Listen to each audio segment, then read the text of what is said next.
Welcome back, detectives. Let's dive into another horrible case. The case of Teresa Keel. Teresa Keel, a teacher from New York, was born and lived for a time in the Queens area. She later moved to Long Beach, Florida, where she married a well-known dentist. Unfortunately, her husband passed away in 2004. Teresa had two children from this marriage, Francesca and Vincent.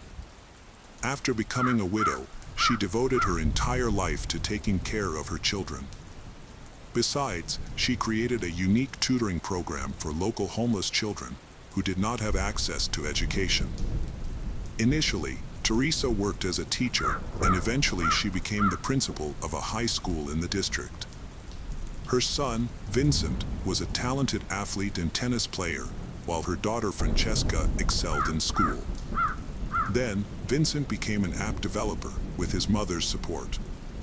Francesca worked as a waitress while attending classes at the community college nearby. Teresa and her two children lived together in Long Beach. On December 4, 2016, local resident Franklin Kuzma was returning home from training at 10:30 p.m. when he noticed a figure chasing a woman down the street. Although his view was limited, but he saw that the person had chased the woman into the building and hit her, after which she fell down. Franklin immediately ran to help and found the woman with a serious head injury. He scared the attacker away and shouted to neighbors to call the rescue service, then chased after the attacker. He followed the attacker into a dark alley, but lost sight of him and could not continue the pursuit. Franklin returned to the crime scene, where the police had already arrived.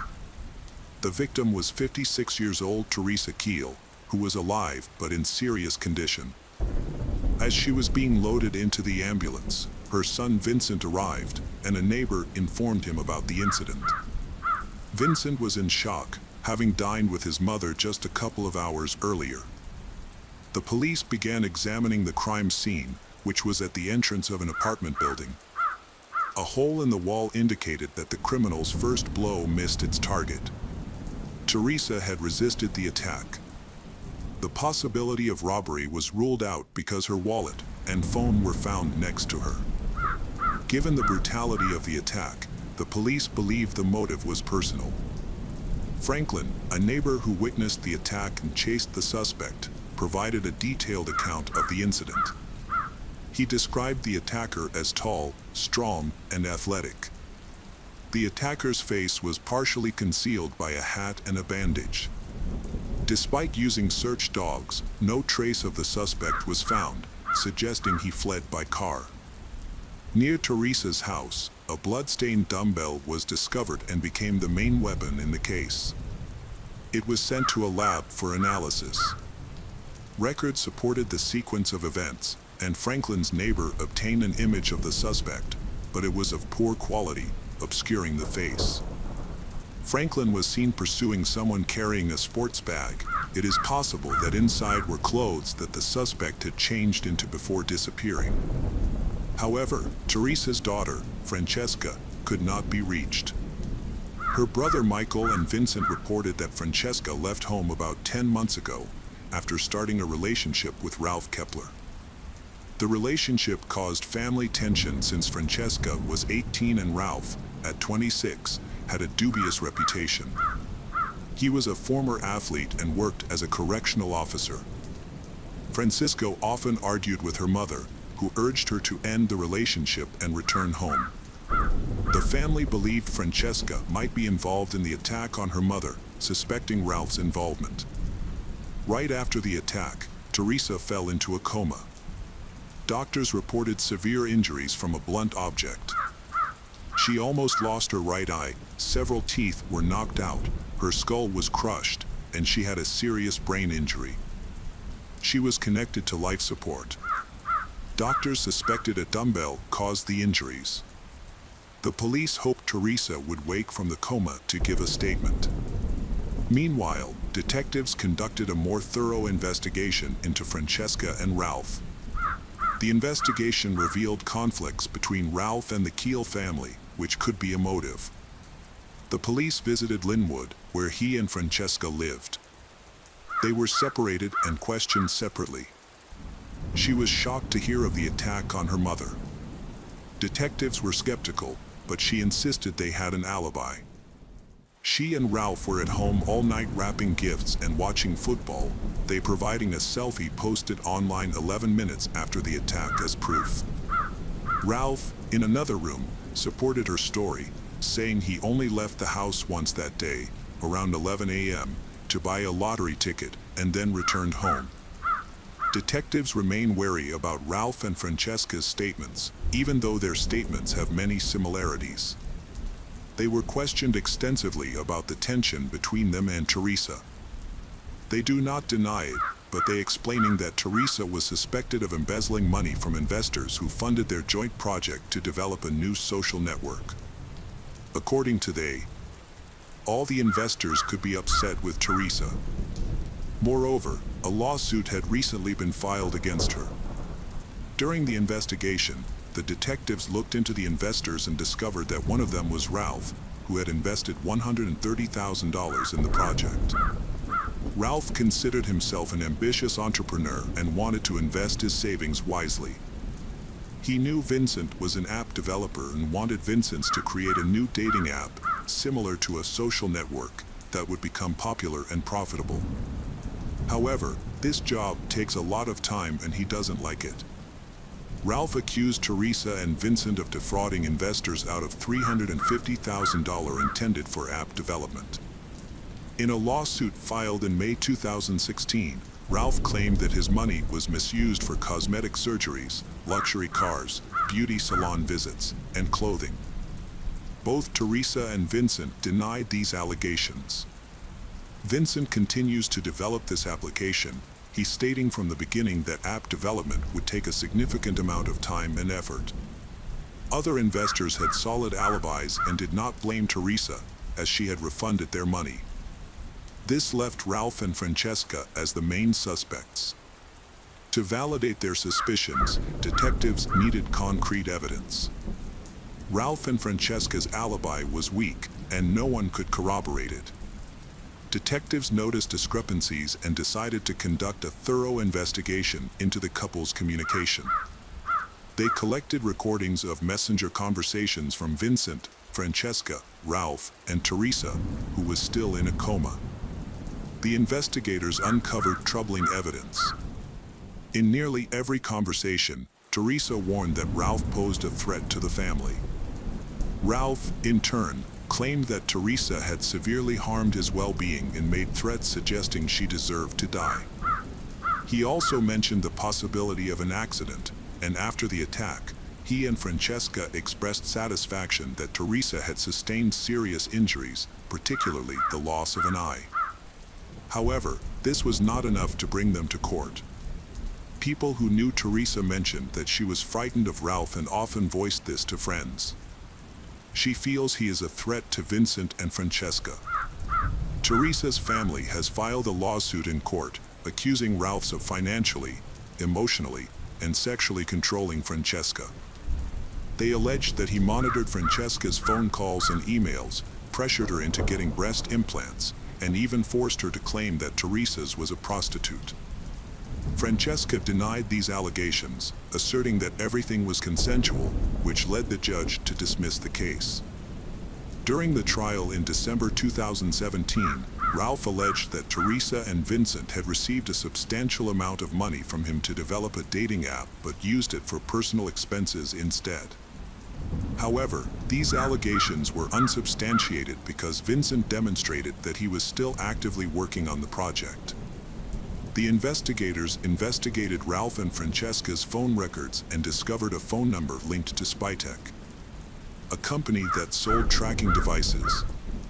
It turned out that Francesca had purchased a GPS tracking device from them. 2 weeks before the attack, Francesca's emails contained alerts from the device she used to track Teresa's location. Both she and Ralph had the ability to change the device's batteries and knew when it needed to be done. On the day of the murder, December 4th, Francesca ordered a taxi, which allowed investigators to trace the vehicle that Ralph used.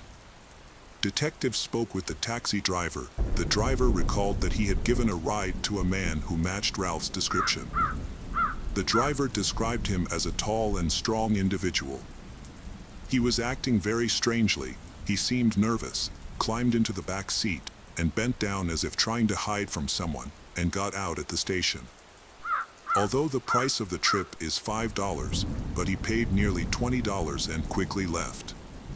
CCTV footage from the station was reviewed, and the man's appearance matched Ralph's description in several ways, particularly regarding his body type and clothing. This evidence was sufficient to warrant Ralph's arrest. On January 24, 2018, Ralph was charged with attempted murder using a dumbbell. DNA evidence from 2 individuals was found at the scene. The police tried to collect a DNA sample from Ralph for comparison, but he insisted on having a lawyer and refused to provide a sample. He was taken into custody, and bail was set at $50,000. During this time, they obtained a DNA sample that was taken from him without his knowledge. After paying the bail, Ralph was released from prison but was placed under house arrest while awaiting trial. Investigators continue to look into Francesca's involvement in the crime, suspecting that she might be an accomplice. Friends of Francesca reported that Ralph had manipulated her into. He tells her that her family is trying to usurp the inheritance left by her father. This led she to distrust her family. The DNA analysis results from the dumbbell found in November 2018 are in. It contained Teresa's blood, as well as DNA that matched Ralph's DNA. The police obtained over 20 warrants to search electronic devices and communication records for more information. It became increasingly clear that Francesca was involved in planning the crime, especially after examining her personal computer and phone. In the months leading up to the attack, she had researched online about the effectiveness of DNA testing on vulnerable areas of the head. This strongly suggested that she was looking for the most effective way to kill her own mother, Teresa. On November 10, 2018, Teresa's family made the difficult decision to disconnect her from life support after she had been in a coma for 2 years without any improvement in her condition. Doctors had indicated that there was no chance of her returning to a normal life. This decision resulted in more serious charges for Ralph and Francesca, who were arrested again, now facing murder charges. They maintained their innocence, but the evidence against them was overwhelming. Eventually, they detailed their involvement in the crime. On December 4th, Francesca found Teresa at a diner, where she was having dinner with Vincent. Meanwhile, Ralph was waiting for she to come home. After the attack, Francesca called a taxi for Ralph, who fled the scene. To create a false alibi, Francesca used of their mobile phones from home in Linwood to post a selfie on social media, which she had taken earlier and stored in the cloud for this purpose. There was overwhelming evidence proving Francesca and Ralph's guilt, so the trial was reopened in late 2019. The prosecution offered a plea deal to the couple to lessen their sentences, which they both accepted. Ralph Kepler pleaded guilty to second-degree murder and aggravated murder, receiving a life sentence with the possibility of parole after 22 years. Francesca Keel pleaded guilty to unintentional murder and was sentenced to 13 years in prison, with the possibility of parole after 9 years. The case of Janet Abaroa.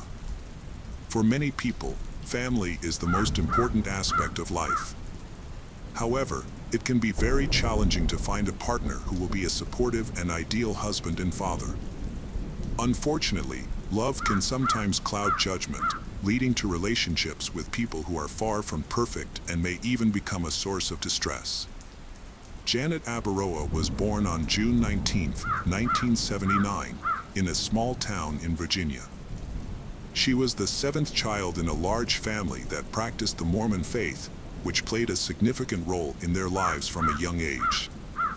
Janet was strong, independent, friendly, and intelligent. She had a deep love for children and always dreamed of becoming a mother. In high school, she played football and basketball and participated in swimming. During college, she continued to play sports for local teams, especially representing the University of Southern Virginia. In 1998, at a college game, Janet met a young football player named Raven, who played for the Southern Virginia men's team. Their relationship quickly turned into a love affair. Although Janet was friendly and outgoing, she was careful to adhere to her religious beliefs and kept her distance. Their relationship lasted for 2 years until Raven proposed to Janet. At the time, Janet was 20 years old and Raven was a year younger. They married in August 2000. To become financially independent, they both took jobs as sales associates at a sporting goods store, which required them to relocate to Durham, North Carolina. The couple rented a house in the suburbs and started their new jobs right away. From the outside, they appeared to have a happy marriage, and friends and neighbors often regarded them as the perfect couple. However, like many relationships, much of their happiness was for show. The couple quickly started facing issues. Janet often told her family and friends that she suspected Raven was cheating on her with various women. At one point, she left their home for a few days but eventually returned. This situation was very challenging for Janet, as she had always dreamed of a strong, loving family and valued loyalty. She felt devastated because she truly loved her husband and did not want to end their relationship. Compounding her difficulties, Janet discovered she was pregnant shortly after Raven admitted to cheating. Although she had always wanted a large family and was excited about the news, Raven's betrayal left her feeling overwhelmed and scared. She did not want to be a single mother. During her pregnancy, Janet grew close to her neighbors and made several friends among them. These friends even spoke to her husband, Raven, urging him to stop cheating on his pregnant wife. It seemed their words had an impact, as he promised to be a better husband.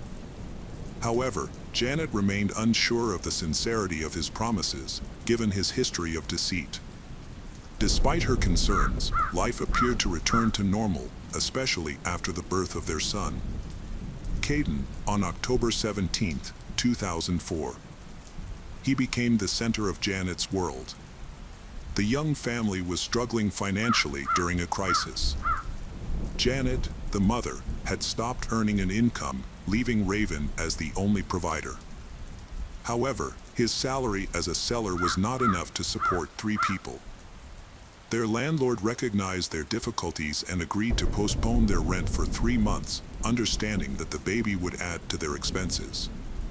Despite this support, the couple still faced financial challenges, prompting them to seek assistance from the local church, which helped them in December 2004.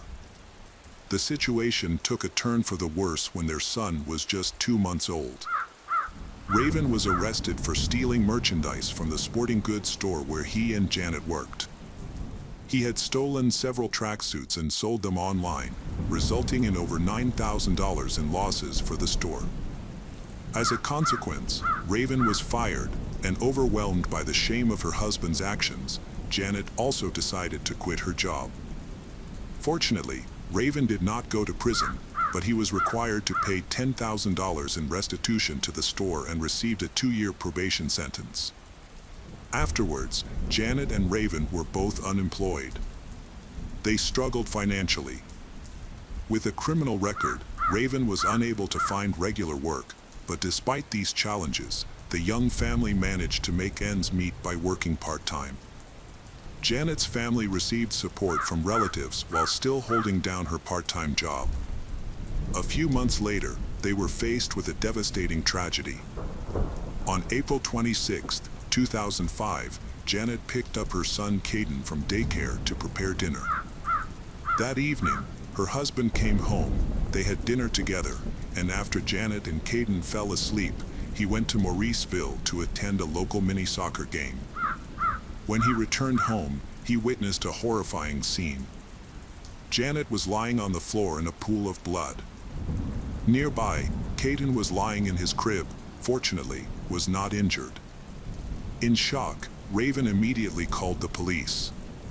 Reporting that his wife had been attacked and covered in blood, although he could not understand the extent of her injuries. He initially thought she had been shot. When paramedics arrived, they discovered that Janet had not been shot, but had been stabbed multiple times. She died instantly from a wound to her neck. Janet was murdered in a rented house in Gifts.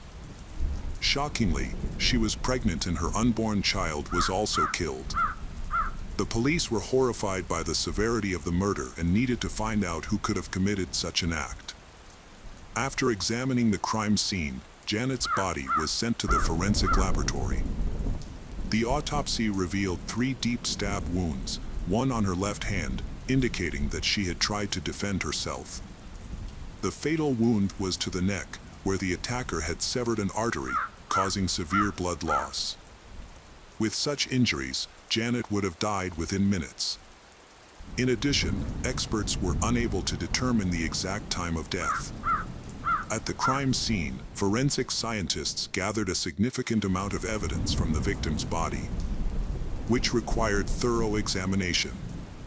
Meanwhile, the police sought witnesses who might identify the likely perpetrator. Naturally, police first interviewed her husband, Raven Abaroa. He was called in for questioning multiple times. His statements helped piece together some of the events leading up to the brutal murder. He reported that on April 26, 2005, he left from Mauriceville to play a mini football match and returned home at 10:40 p.m. When he called for his wife, she did not respond, so he went to the top floor room. There, he found her murdered. Since Raven was away, it was difficult to determine when Janet was killed. The police began investigating potential suspects based on Raven's perspective. He theorized that he believed his wife may have chosen to end her life due to financial difficulties. Raven said that sometime before her death, Janet began to behave strangely. However, Janet's family and friends dismissed this idea. They knew her well and had never heard her express such thoughts. Furthermore, Janet was very religious and would never have considered such an act. At this point, police believed that Janet's death was not voluntary. The injuries she suffered could not have been self-inflicted. Additionally, there were clear signs that someone else was in the house at the time of the attack. A bloody shoe print and a single fingerprint were found near the body.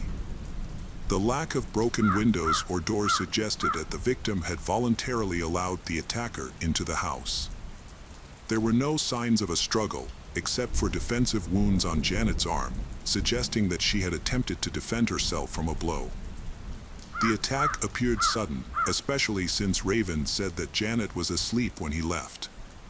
It was also unusual that nothing was stolen from the house except Raven's laptop and a few kitchen knives, which may have been used in the attack. The assassin did not take any other valuables, such as rings, jewelry, or expensive items. Therefore, it does not appear to have been a robbery. At that time, there was no solid evidence against the Raven, so he was released, although police started to investigate him more thoroughly. Following the incident, Raven's behavior became increasingly suspicious.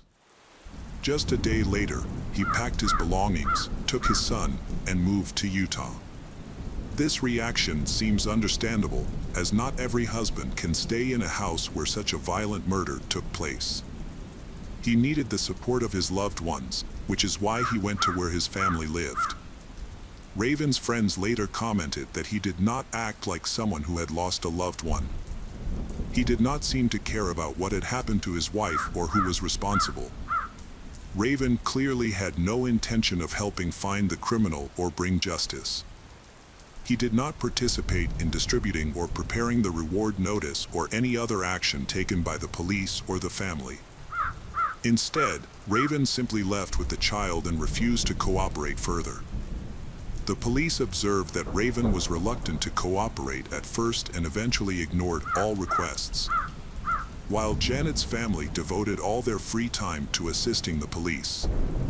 The police became suspicious when they discovered that shortly before the crime, Raven took out a $500,000 life insurance policy for Janet after her second pregnancy had begun. This was unusual because the family was facing significant financial difficulties and had never purchased such insurance before. Despite lacking funds for essential expenses, Raven managed to pay for the insurance premiums. Furthermore, the Raven contacted the insurance company to claim the payout soon after the attack, even before Janet was buried. All of this raised red flags, and suspicion mounted around the Raven. Police tried to get to know Raven and quickly realized that he had been dishonest from the beginning of his relationship with Janet. He claimed to be a devout Mormon and even said that he had been on a mission to Peru. This story was false. At the time, Raven lived in Salt Lake City, Utah, where he lived a quiet life after receiving his insurance money.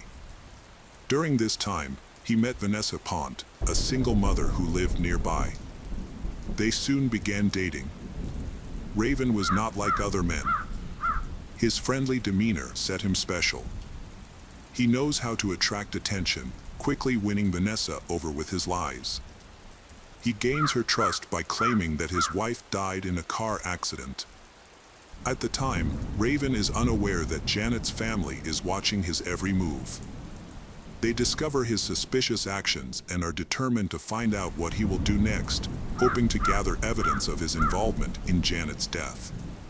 Janet's family quickly discovers that he lied about her death. But why would he tell almost everyone that his wife died in an accident? At first, Vanessa trusts him completely and doesn't want to know the details of Janet's fate.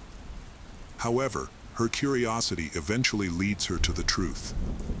Janet was the victim of an unsolved murder, dead from 3 stab wounds. Despite this, Raven manages to fool the Vanessa. He repeatedly complains to her about the police and the public's obsession with blaming him for Janet's death, claiming he had nothing to do with it and that a robber killed his wife. Surprisingly, she believes him. Meanwhile, Janet's family contacts Vanessa, his fiancée. They warn her that Raven can be dangerous and advise her to stay away from him, but she ignores their concerns. She is charmed by him and puts her trust in him. After 3 years together, Vanessa and Raven married. Vanessa experienced Raven's mood swings and frequent tantrums, during which he lost control. His violent behavior left her in fear for her life. Their marriage ended abruptly, lasting only 4 months. As the pressure from the police continued, Raven decided to speak to the press. He expressed hope that the case would be solved and the killer found, so he could be left alone. At the same time, he completely denied any involvement in the crime. During this time, a new police took over the case, determined to ensure justice for the Janet's murder. Janet's family actively supported the police and cooperated with the investigation. In this context, Vanessa's anxiety increased. She frequently questioned whether her husband could have killed his first wife, leading her to doubt his honesty. Vanessa believed he was capable of such a terrible act. Subsequently, she spoke to the media, where she revealed that her ex-husband often acted inappropriately. She recalled the worst moment in their relationship occurring on Christmas 2018. During a dispute that Raven instigated, he locked Vanessa in the bathroom and expressed his desire to hit her, stating he hated her and wouldn't care if she died. This incident marked a turning point that led to their breakup. Vanessa admitted she was very afraid of Raven and believed he would easily harm her, just as he likely did with his ex-wife.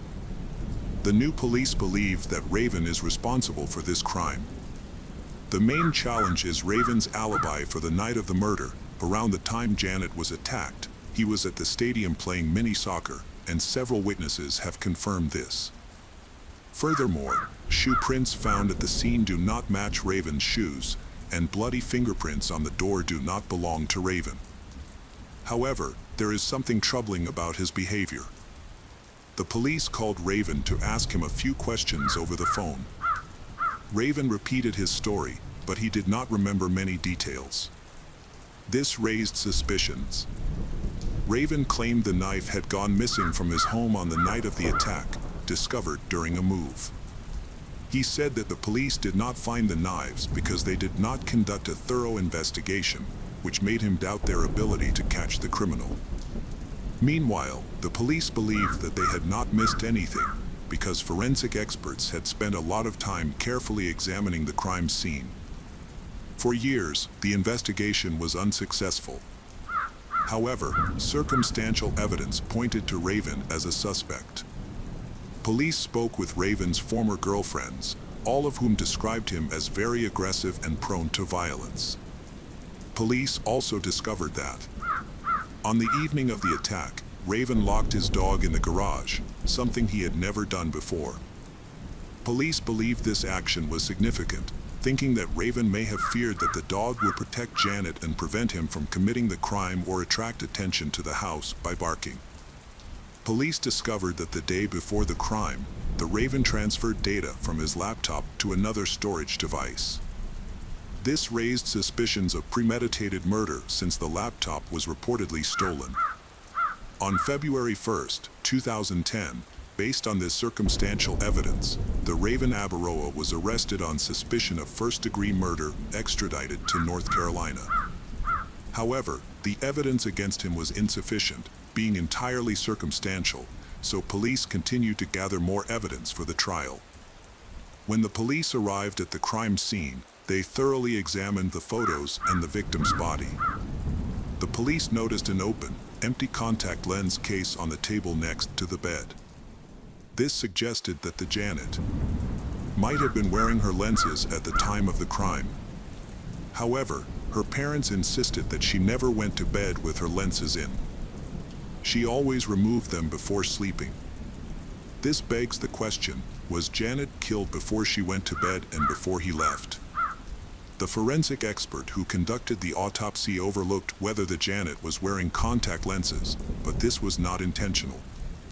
Forensic scientists sometimes miss certain details because they seem irrelevant to the case. In this instance, however, the presence or absence of contact lenses could have been crucial evidence against Raven's falsehood. To verify this theory, exhuming the body became necessary. Janet's family supported the idea of exhumation, as they were determined to prove the criminal's guilt and seek justice for their loved one. In July 2010, the body was exhumed, and forensic experts discovered remnants of contact lenses in the eye, although the material was dry and disfigured. However, to convince the jury, a formal examination was needed. It was necessary to verify that the contact lens actually belonged to the Janet. To achieve this, a comprehensive study was conducted over the course of a year. Specialists used pig eyes fitted with contact lenses and subjected them to an embalming process similar to that used on human bodies before burial. The results of the experiments supported the initial hypotheses, confirming that at the time of the murder, Janet was indeed wearing contact lenses, indicating she had not gone to bed. This evidence contradicted the Raven claims. Raven Abaroa's trial began in 2013 and attracted considerable public attention, receiving extensive media coverage. Many people attended the trial. The jury was given detailed information about the facts of the case. Before the trial began, the prosecutor's office stated that they believed Raven was definitely guilty, although there was no direct evidence linking him to the crime. The case was brought to the Supreme Court based largely on circumstantial evidence. However, there was a large body of material that should have convinced a jury of Raven's guilt.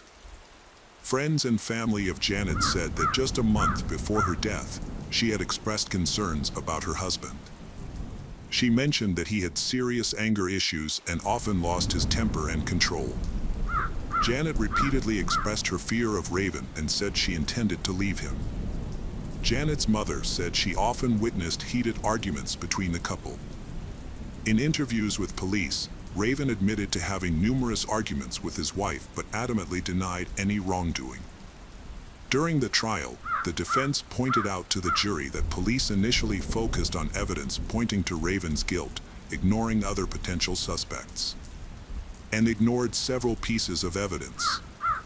First, a pair of footprints were found at the crime scene that did not belong to Raven. Second, a bloodstain was found on the front door, the DNA of which also did not match Raven. The third important clue that was overlooked was a shoe print that the criminal would have left when he stepped in Janet's blood near the body. The prosecution then relied on the fact that Raven was manipulative, prone to violence, and subject to sudden mood swings. One of Raven's girlfriends expressed her concerns about Raven's potential mental health issues. It was clear that he was cruel and manipulative by nature, frequently communicating with other girls behind the scenes. This behavior suggested that he may have planned the murder carefully and may have misled the police. The lover then recounted an incident where Raven forced her to have sex in a car parked on the side of the road. He acted so aggressively that she had no choice but to comply. She even deliberately left a strand of her hair in the car as evidence in case anything happened to her. One possible motive for the murder, according to the prosecutor, was Janet's unexpected pregnancy. She had only shared this news with a few close people, including some of her sisters. While Janet was excited about becoming a mother, she did not view her husband as the ideal father for the child. Given their challenging financial situation, the prosecution suggested that this news could have provoked anger in Raven. During the investigation, a clear lie from the Raven emerged. Raven maintained that he found his wife dead when he spoke to the police. However, during a confession at a local church, he revealed that when he found her, she was still alive and even attempted to speak to him before losing dying. Police suspected that the Janet was involved in a relationship with another man. She intended to leave her husband and had begun communicating with her ex-boyfriend, Scott. However, their messages suggested that they had only recently started talking and that there was no romantic relationship between them.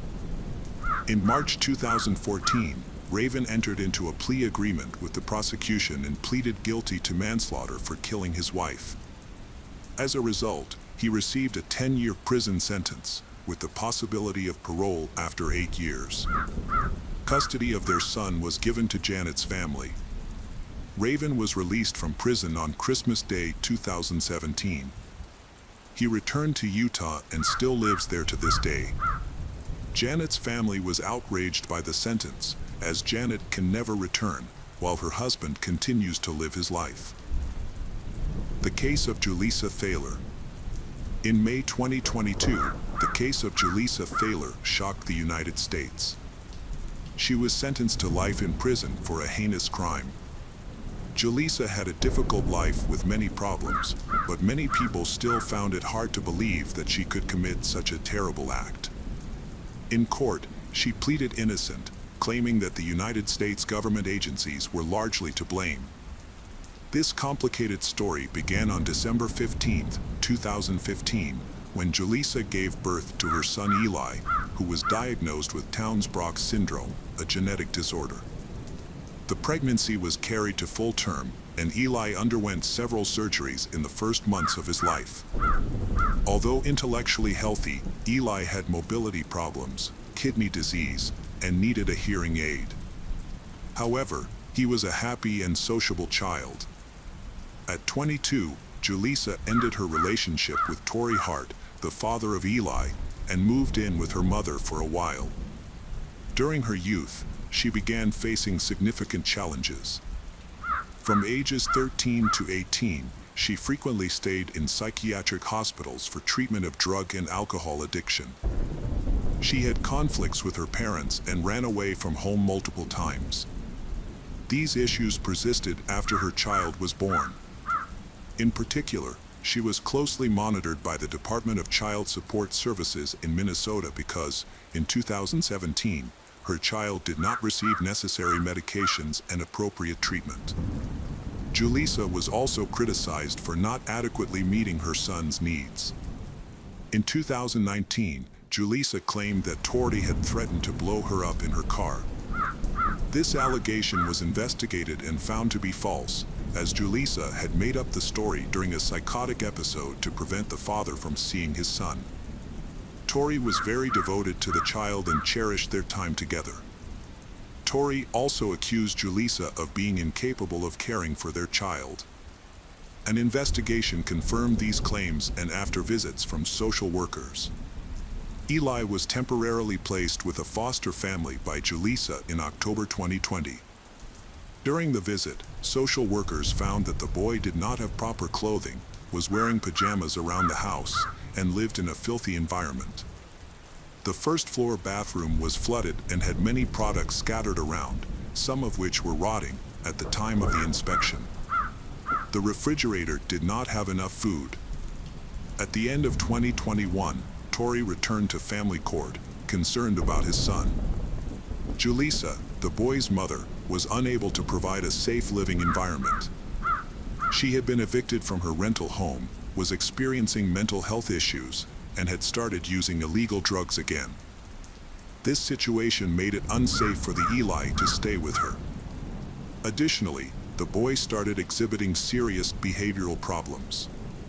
He pushed another child off a slide and kicked a child in the throat. Eli began destructive behaviors like chewing his shirt excessively, had difficulty sleeping, spoke in a baby-like manner, and developed a stutter. Tori went to court to raise her concerns about her son's unusual behavior. The police also noticed Julissa's violations. She missed mandatory drug tests. There were suspicions that she had shown her son inappropriate videos after a blood test confirmed that illegal substances were found in her system. At the end of 2021, Tori returned to family court, concerned about his son. Julissa, the boy's mother, was unable to provide a safe living environment. She had been evicted from her rental home, was experiencing mental health issues, and had started using illegal drugs again. This situation made it unsafe for the Eli to stay with her. Additionally, the boy started exhibiting serious behavioral problems. For example, he pushed another child off a slide and kicked a child in the throat. Eli began destructive behaviors like chewing his shirt excessively, had difficulty sleeping, spoke in a baby-like manner, and developed a stutter. Tori went to court to raise her concerns about her son's unusual behavior. The police also noticed Julissa's violations. She missed mandatory drug tests.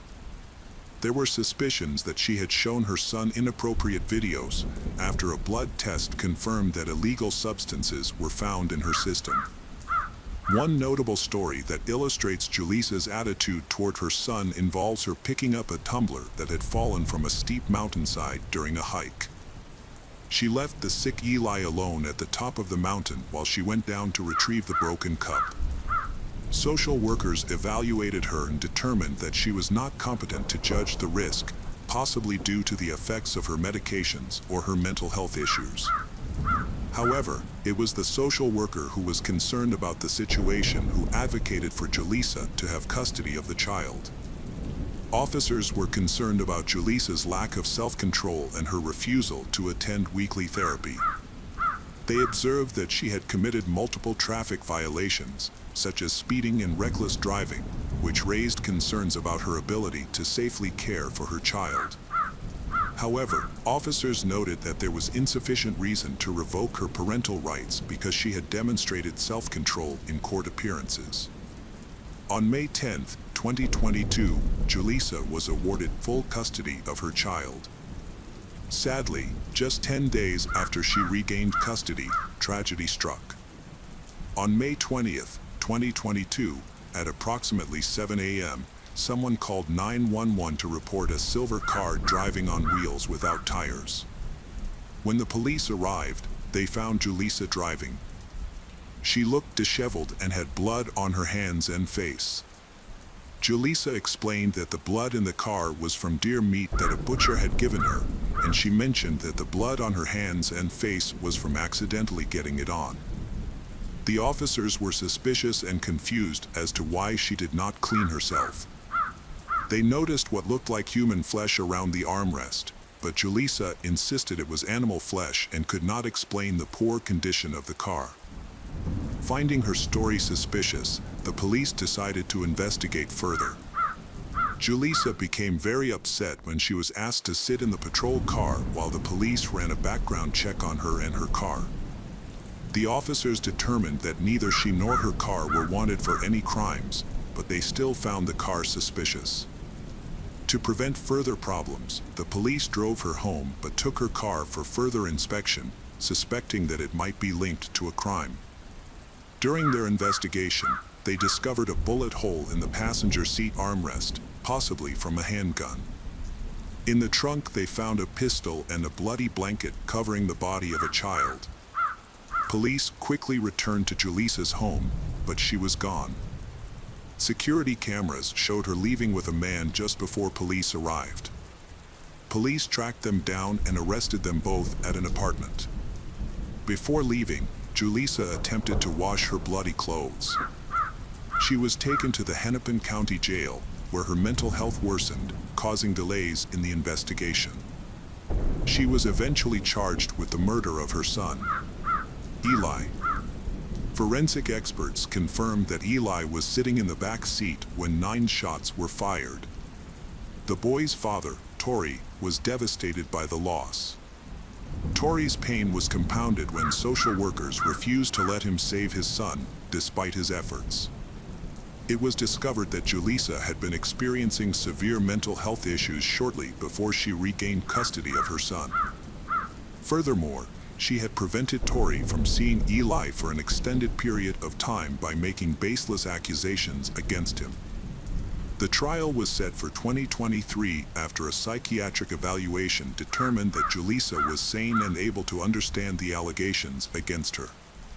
Julissa denied killing her son and was described by those who knew her as non-aggressive, although she struggled with substance abuse. Her loved ones maintained that she truly loved her son and could not have committed such an act, while others believed that her mental health and addiction issues contributed to the tragedy. On social media, Julissa identified herself as Aquarius. A mother, a lawyer, a feminist, and a police officer.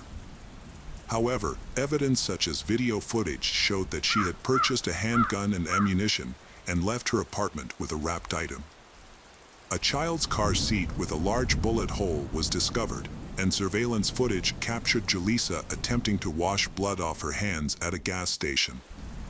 Police also found Google searches, including questions about blood counts in a 6-year-old, and methods of concealing evidence. Then the police investigated. Julissa bought a $400,000 life insurance policy for her son. However, she was told that the maximum coverage was only $50,000. Despite this, she persisted in convincing the bank employees to give her a larger policy, which impressed the employees. It was also revealed that Julissa had recently developed an interest in weapons. She began going to a shooting range with a friend, which surprised her friend. Julissa was often seen leaving her apartment with a handgun wrapped in a gray blanket. The blanket and the handgun were both discovered in the trunk of her car on the day of the murder. Police also investigated her boyfriend, Robert, who had left the house with Julissa before her arrest.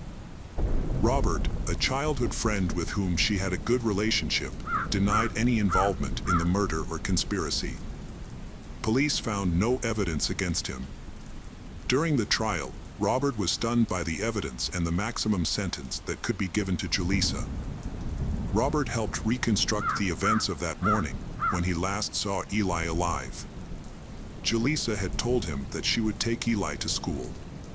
But instead, she quietly brought a handgun. Instead of taking him to school, she shot him with her gun. Robert was horrified by the incident. He said that he had no idea that Julissa's plan was so terrible. He thought the boy was just a normal, friendly kid and that they had a good relationship. The prosecutor argued that Julissa meticulously planned the crime and, on that tragic day, brutally killed her son. The jury found Julissa Thaler guilty of first-degree murder and she was sentenced to life in prison without parole. She was 28 years old at the time of the trial. As the verdict was read, Julissa leaned back in her chair, put her head in her hands, and stared at the floor. In her final statement, She insulted the judge and denied any involvement in her son's death. After the trial, Torrey Hart, the boy's father, sued the county's Child Protection Service employees who granted full custody to the Julissa. He feels they share responsibility for his son's death. The court will hear this case in 2024. The case of Emma Jangestig. Arboga, a small town in Sweden about 160 kilometers west of Stockholm, experienced a crime in 2008 that remains one of the most shocking in the country. On March 17, 2008, a 20-year-old mother of two, Emma Jangestig, was spending the evening with her children. Her eldest, Max, was 3 years old, and her youngest, Saga, was 1.5. Emma was preparing dinner while waiting for her fiancé, Torg Hellberg, who was still at work and expected to return in a few hours. Emma had been divorced for a year when she met Torg. They quickly developed a relationship and moved in together. The couple bought a house. This move took place just 2 months before the tragedy. Although Torg was not the biological father of Emma's children, he cared for them as if they were his own.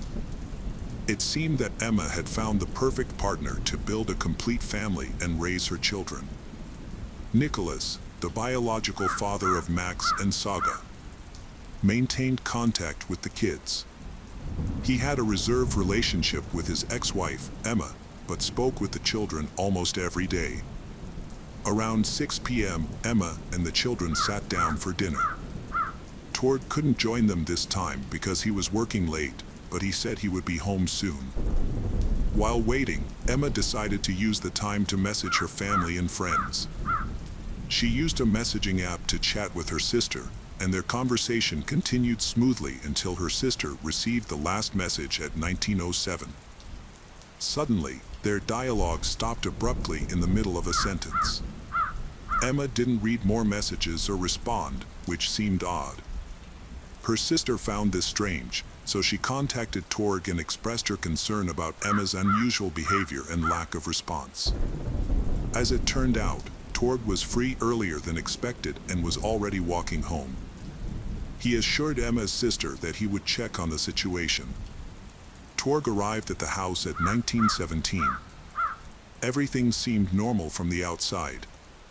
But he noticed the front door was open, which was unusual since it was usually locked.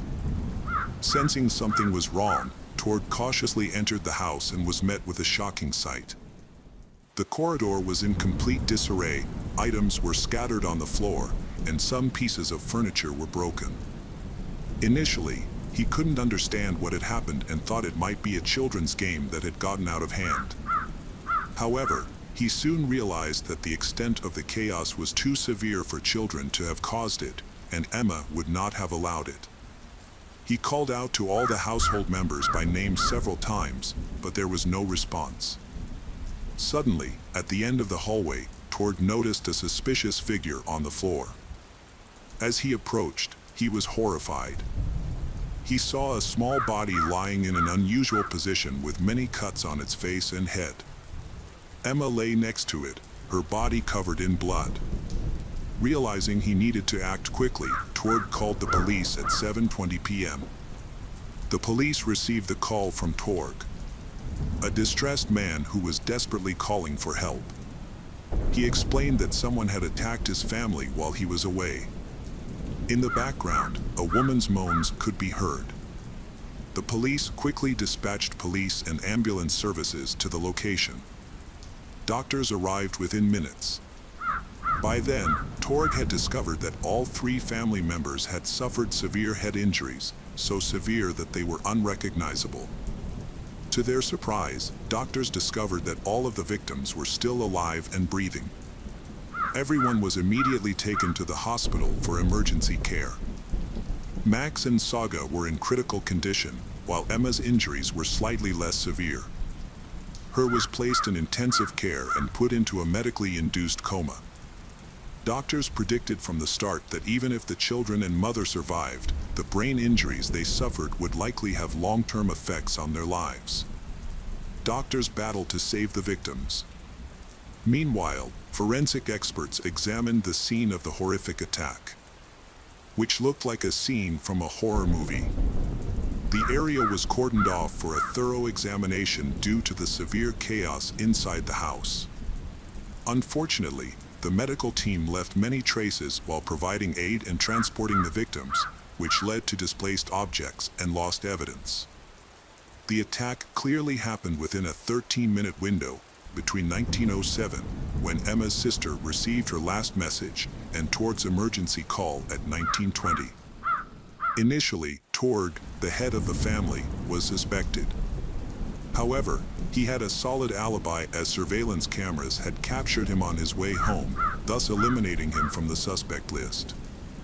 With the time intervals clarified, it became clear that he was telling the truth. This indicated that the attacker had only a 10-minute window between 1907 and 1917 when Torg entered the house and found the wounded family members. Although Torg was no longer a suspect, the police decided to speak with him again at the station. They assumed he might have seen or heard something important for the investigation. However, he insisted that he did not see any strangers or cars. The only thing that seemed suspicious to him was the unlocked door of the house. Police then suspected Emma's ex-husband Nicholas as a potential suspect. Torg explained that Nicholas had constant conflicts with Emma over communication about the children, division of assets, and alimony. These issues escalated at times, and she even went to the police because she feared for her safety. However, this was long before the tragedy. Eventually, they reached an agreement and everything was resolved. The police are working hard at the crime scene to gather more information. The perpetrator could be someone close to Emma. Looking at the level of attacks on the victims, it seems that there was a personal motive. Whoever this person was, they harbored a deep hatred for the victims, lost control during the killing process, and caused many injuries. At the time, Emma's ex-husband Nicholas was the prime suspect. Due to previous conflicts with Emma, he even threatened her, prompting her to contact the police. He was later arrested and questioned. Nicholas was shocked by the incident but calmly answered police questions. He had an alibi for the time of the attack, as he was in another city. Although the alibi has not been verified, his behavior suggests that he is not the killer. The police's only hope is 3-year-old Saga, who is still fighting for her life in hospital. If she survives, she could be the police's only witness, providing vital information about who the killer is. The victim's family fear the attacker may return to harm Saga again. To protect her, 24-hour security has been deployed to the hospital. She is in critical condition and doctors believe that even if she survives, she may be permanently disabled and might not remember the attack. No other witnesses to the attack could be found. The neighbors neither saw nor heard anything, so the police started reviewing the surveillance cameras in the area. They hoped to track the attacker and determine his origin.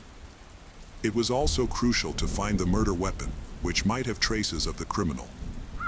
Therefore, patrol officers carefully examined the area and even used search dogs, but unfortunately, this yielded no results. Forensic experts found that the children had been attacked with a heavy object, such as a hammer or similar tool. The children had been hit with such force that their skulls had been fractured. Each child had been hit multiple times, indicating the intensity of the attacker's rage.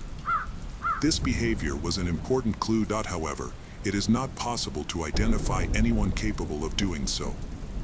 The young family had no connections to the criminal world and no enemies. They were known to be good people. The police quickly confirmed their suspicions of a personal motive, as nothing was stolen from the crime scene. Valuables and money were still present, indicating it wasn't a robbery. The forensic examination of the house concluded the day after the murder. By then, Nicholas was removed from the list of suspects because his alibi was verified, and he was released. Emma is still in a coma and the investigation is making no progress. The case attracted considerable media attention. The area had a low crime rate, and the choice of victims and the level of cruelty were shocking. Police contacted local people through the media, which aroused the interest of those living near Emma's house. A passerby reported seeing a man dressed in black with a hood standing hesitantly in the doorway of the house at around 7 p.m. About 5 to 10 minutes later, the same witness, returning from the shop, saw a suspiciously frail man dressed in black run out of the house, get into a car and drive away immediately. He did not get a good look at the person and could not describe the car, but he thought the driver might be a woman disguised as a man. Several other witnesses later gave similar descriptions of a man in the area. It was clear that the man dressed in black was the suspect before the attack. A man then went to the police and reported his ex-girlfriend, expressing concern about her recent inappropriate behavior. She was identified as Christina Schur, 31, born in Hanover, Germany. When she was 11, her father left the family and they had limited contact after that. Christina then moved to New York and lived with relatives in Manhattan. After returning to Germany, Christina settled in Göttingen, where for the next 6 years she studied history. She then went to Greece and participated in RASP. While in Athens, she worked at a hotel and as a historian. Later, she moved to Crete and worked in another hotel. In August 2006, Torg, a 20-year-old trader, vacationed on Crete and stayed at Christina's hotel. On his first day there, he met Christina, and they began a romance. They spent 5 days together on his vacation and continued to correspond after he left. Christina later visited him in Sweden, where they spent several days together. After her visit, she suggested going skiing, but he was not interested. Torg admitted that during this time, he noticed that Christina seemed very different than when she was on vacation, and he felt suspicious about their relationship. In January, he told Christina that their relationship was over, but she couldn't accept it calmly and tried everything to fix it. She kept messaging him, urging him to reconsider and get back together. In March 2007, she visited Sweden for 2 weeks and convinced Torg to have dinner with her. He agreed, but during the meeting, he made it clear that they could only be friends.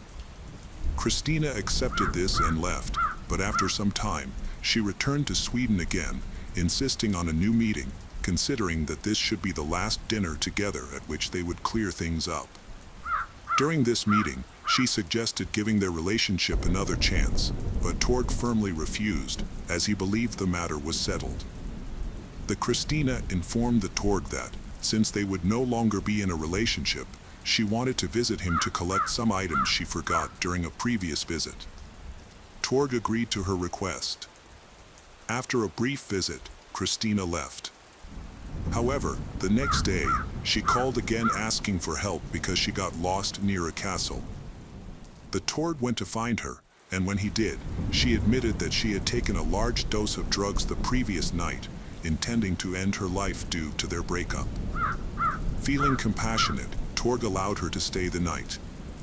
He contacted her family in Germany to express concern over Christina's situation, informing them about her mental health issues and suggesting they admit her to a psychiatric hospital. Torg was confident that she needed help and hoped treatment would resolve her obsessive behavior. Additionally, he felt she would be far enough away not to disturb him anymore. Her family arranged for her to stay in a psychiatric clinic for 3 weeks. Unfortunately, even this did not stop her. In the summer of 2007, she moved to Stockholm with the intention of staying long-term. Christina rented a house and began looking for work. It was later discovered that in January 2008, she went to Germany but returned on February 20th. After her return, she wrote to Torg, saying that she had given birth to his son. Christina also revealed that she had given the child up for adoption due to her mental health problems. This caused confusion for Torg, as he did not know about her pregnancy. Christina mentioned that she had just gone on a business trip to Germany and that their child might have a genetic blood disease. She said that if the doctor's answer was confirmed, the adoptive parents would contact Torg to discuss the matter. Torg was confused by this. At the time, he was in a serious relationship with Emma and they lived together with her children. In January 2008, they moved into a new house. Emma knew about Christina's problems and the story of her son. Emma was skeptical and asked in question, which hospital was the child born in? She wanted to verify this information to avoid any problems, but Christina could not answer. It seemed that she was lying. After some time, Torg received a call from a stranger claiming to be the adoptive father of Christina's son. He confirmed what Christina had said and confirmed that Torg was the biological father of the child.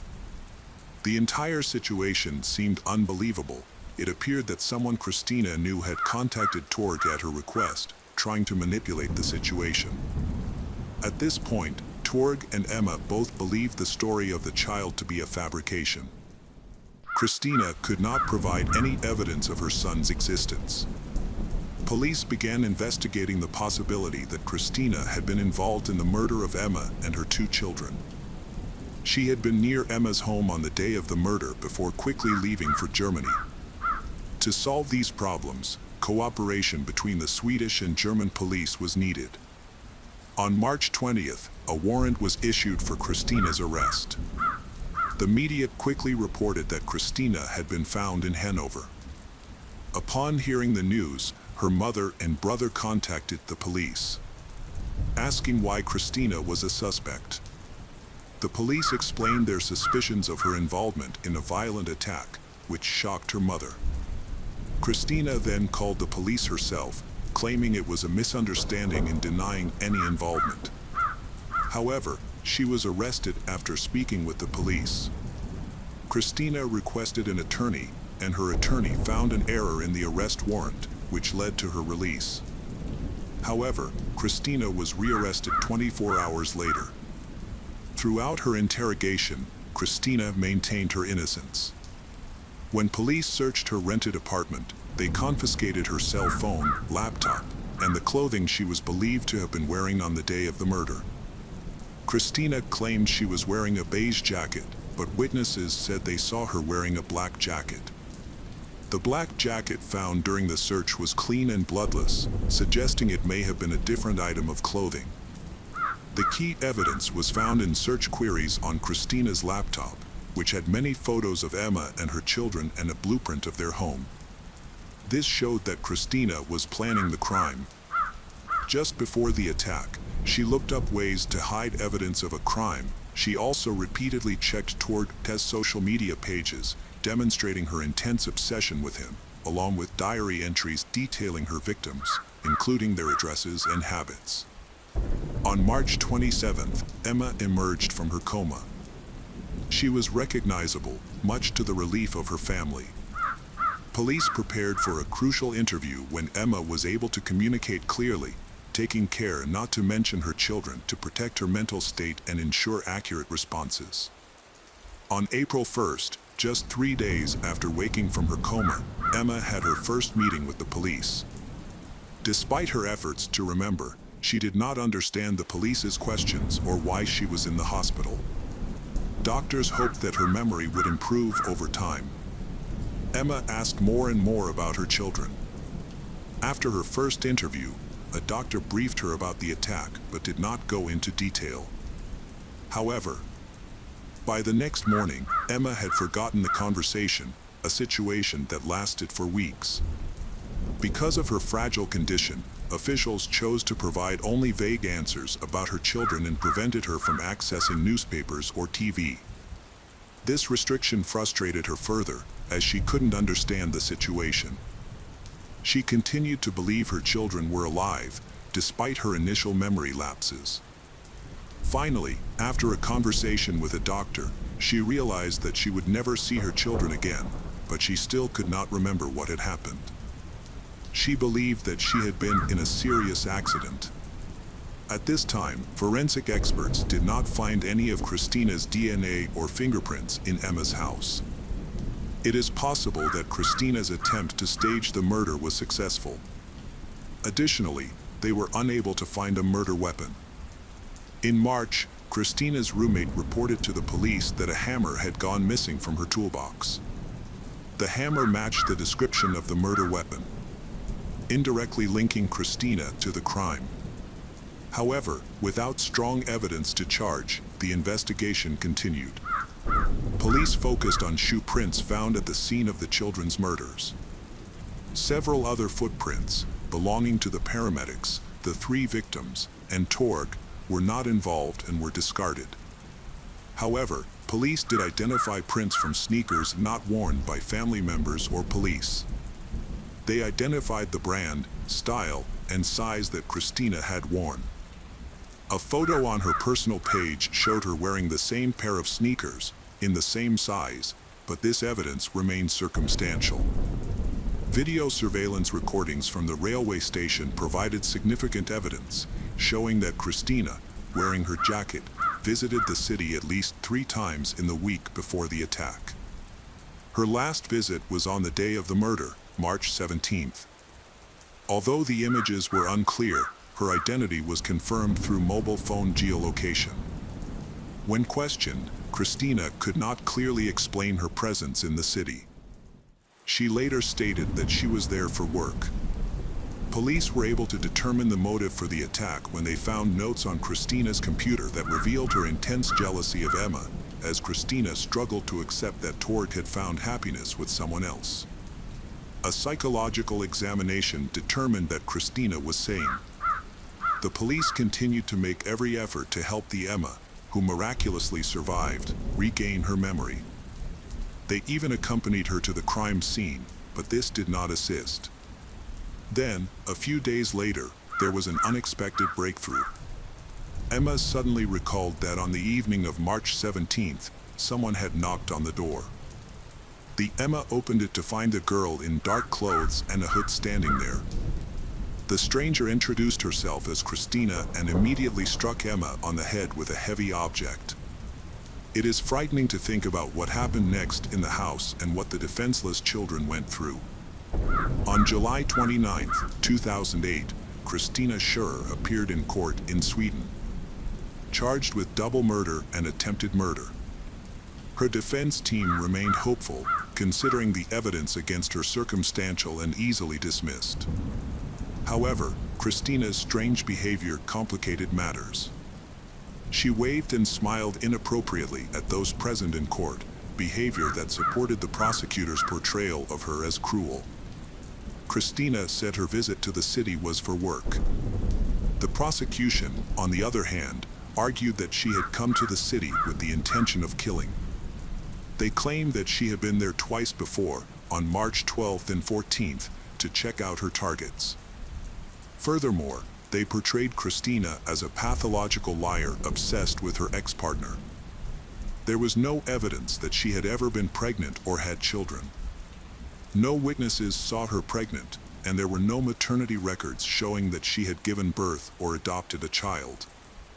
This undermined her claim of having children, casting doubt on her credibility. The key witness for the prosecution was Emma, who identified Christina on the first day of the hearing. She recalled that about 10 minutes before returning from work, she opened the door and encountered the person who had killed her children. Emma was so shocked to see the killer that she fainted in the courtroom. This incident was significant because it confirmed that Emma had not been exposed to any information about the suspect or the crime prior to that moment, which strengthened the prosecution's case. The defense focused on the fact that all the evidence against Christina was circumstantial. They pointed out that the murder weapon didn't have her fingerprints, and there was no DNA evidence linking her to the crime. The prosecutors highlighted blurry surveillance footage and a sneaker print, suggesting that doctors may have inadvertently destroyed important evidence. Additionally, one witness recalled seeing Christina near the crime scene, which supported her presence close to Emma's house, where another witness identified the attacker. Christina could not explain her internet searches in relation to the evidence cover-up, nor why she had photos of Emma and the children, along with a diagram of Emma's house. On August 26th, the jury found Christina Scherer guilty of double murder and attempted murder. She was sentenced to life in prison without parole. In addition, the court ordered her to pay Emma 100,000 crowns, or about $10,000. Christina's attorney immediately appealed the decision, but the appeal was denied. It is expected that if Christina is ever released from prison, she will be deported to Germany and permanently barred from returning to Sweden. In 2012, she was transferred to a women's prison in Fay, Germany, at her request. She continues to seek to overturn the court's decision and insists on her innocence, attempting to obtain a new trial. Emma is still dealing with the physical and mental effects of her injuries. Throughout this time, Torg has been a strong support, and they eventually married. They later had 2 children together. The case of Tasha Morton. Dwayne Barentine was a single father raising his 6-year-old son. Nothing is known about the child's mother. In June 2007, Dwayne and his son lived in the suburbs of Marianna, a small, sunny town in Florida, USA. Although Dwayne worked full-time to provide for his son, he made sure to spend as much time as possible with him on weekends.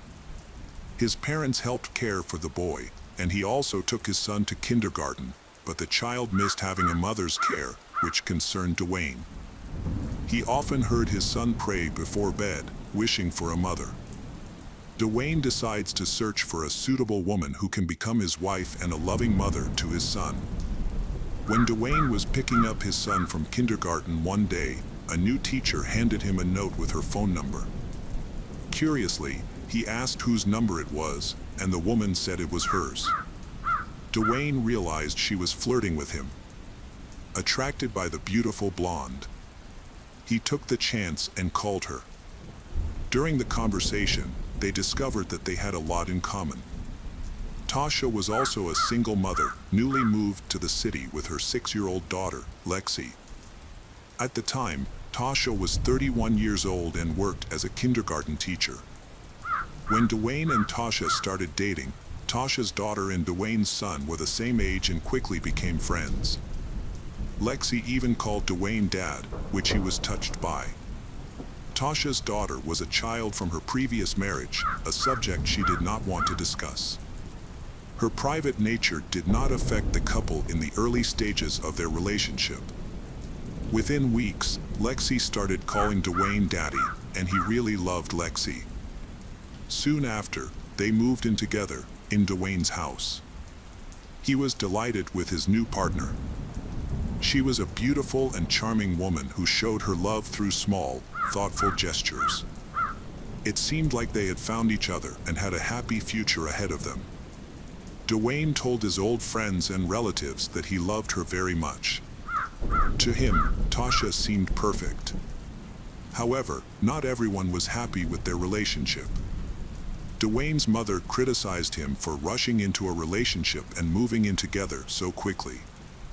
She thought they should get to know each other better. But Dwayne ignored his mother's advice. Tasha says she doesn't want to discuss her past because of past hurts. Dwayne chose not to press her for more details to avoid upsetting her. Over time, as more stories about Tasha's past came to light, Dwayne noticed more and more inconsistencies. Some of the stories seemed particularly strange. Tasha claimed that her grandfather was a federal judge who died in a battery explosion and that she was supposed to inherit a large sum of money. However, there was no inheritance, and attempts to verify her stories were unsuccessful, even though such a significant event should have been easy to confirm. As they continued to live together, Dwayne noticed that Tasha often made up stories about her living. This worried him, so he decided to investigate further to learn more about her past. While searching the internet, he discovers that Tasha's first husband was a man named Mitch Kemp, but he was not her only husband. Dwayne uncovered that by age 31, she had been married 5 times, which Dwayne found unusual. And Mitch is Lexi's father. After much persuasion, Tasha finally confides in Dwayne, admitting that her marriage to Mitch was a mistake. She sees him as a friend and has no romantic feelings for him. Despite Dwayne's efforts, he is unable to find Mitch Kemp to gather more information about Tasha. Mitch seems to have disappeared. Tasha mentions that she has not heard from Mitch in years and has not attempted to contact him, which Dwayne finds strange. Eventually, Dwayne contacted one of Tasha's ex-partners, a common-law husband named Jones, who agreed to meet and talk. Jones generally spoke positively about Tasha, confirming that she had been. Dwayne eventually contacted Jones, one of Tasha's ex-husbands. He agreed to meet and talk. Dwayne shared that Tasha was hesitant to share her past with him, so she often made up stories about her life. Jones then revealed something to Dwayne that shocked him. Jones said that Tasha, while drunk, confessed that she was involved in the murder of one of her ex-husbands. According to Jones, Tasha had had a few drinks that night, which made her more talkative. According to Tasha, Mitch raped her daughter. She could not forgive him for this act. At the time, Tasha was married to another man named Greg Morton. She told him about the incident and Greg became extremely angry. Instead of reporting Mitch to the police, they decided to take matters into their own hands. Together, they planned to kill Mitch. Tasha lures Mitch to her new home and Greg waits for Mitch there, shooting him multiple times in the heart. Jones did not believe his wife's story because it seemed like she was making it up. Because she told it while she was drunk, which is why he did not go to the police. However, Dwayne became suspicious because he could not find any contact information for Mitch, Lexi's biological father, whom she had married before Greg. He suspected that Mitch might be dead. This caused Dwayne to reconsider the facts he had heard and began searching for information. However, he could not find any evidence linking Tasha to the murder. So he continued living with Tasha. Despite his concerns, he decided to ignore the situation to ensure his son had a loving mother. She was very loving and caring towards him, which made him doubt Jones' story, so he stopped looking for more information. The couple planned their wedding. After a few months, Dwayne discovered that Tasha was cheating on him.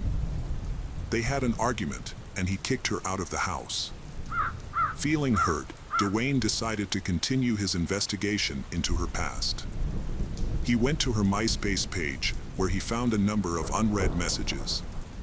People were asking if the account belonged to Mitch's ex-wife and wanted to know where she was.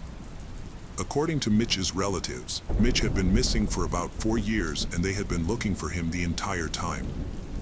These messages worried Dwayne, piqued his interest in the story, and motivated him to continue his investigation. Dwayne reviewed all the information he had gathered. He noticed that Lexi's birth certificate bore the last name Kemp. Tasha had married Mitch shortly before she married Greg.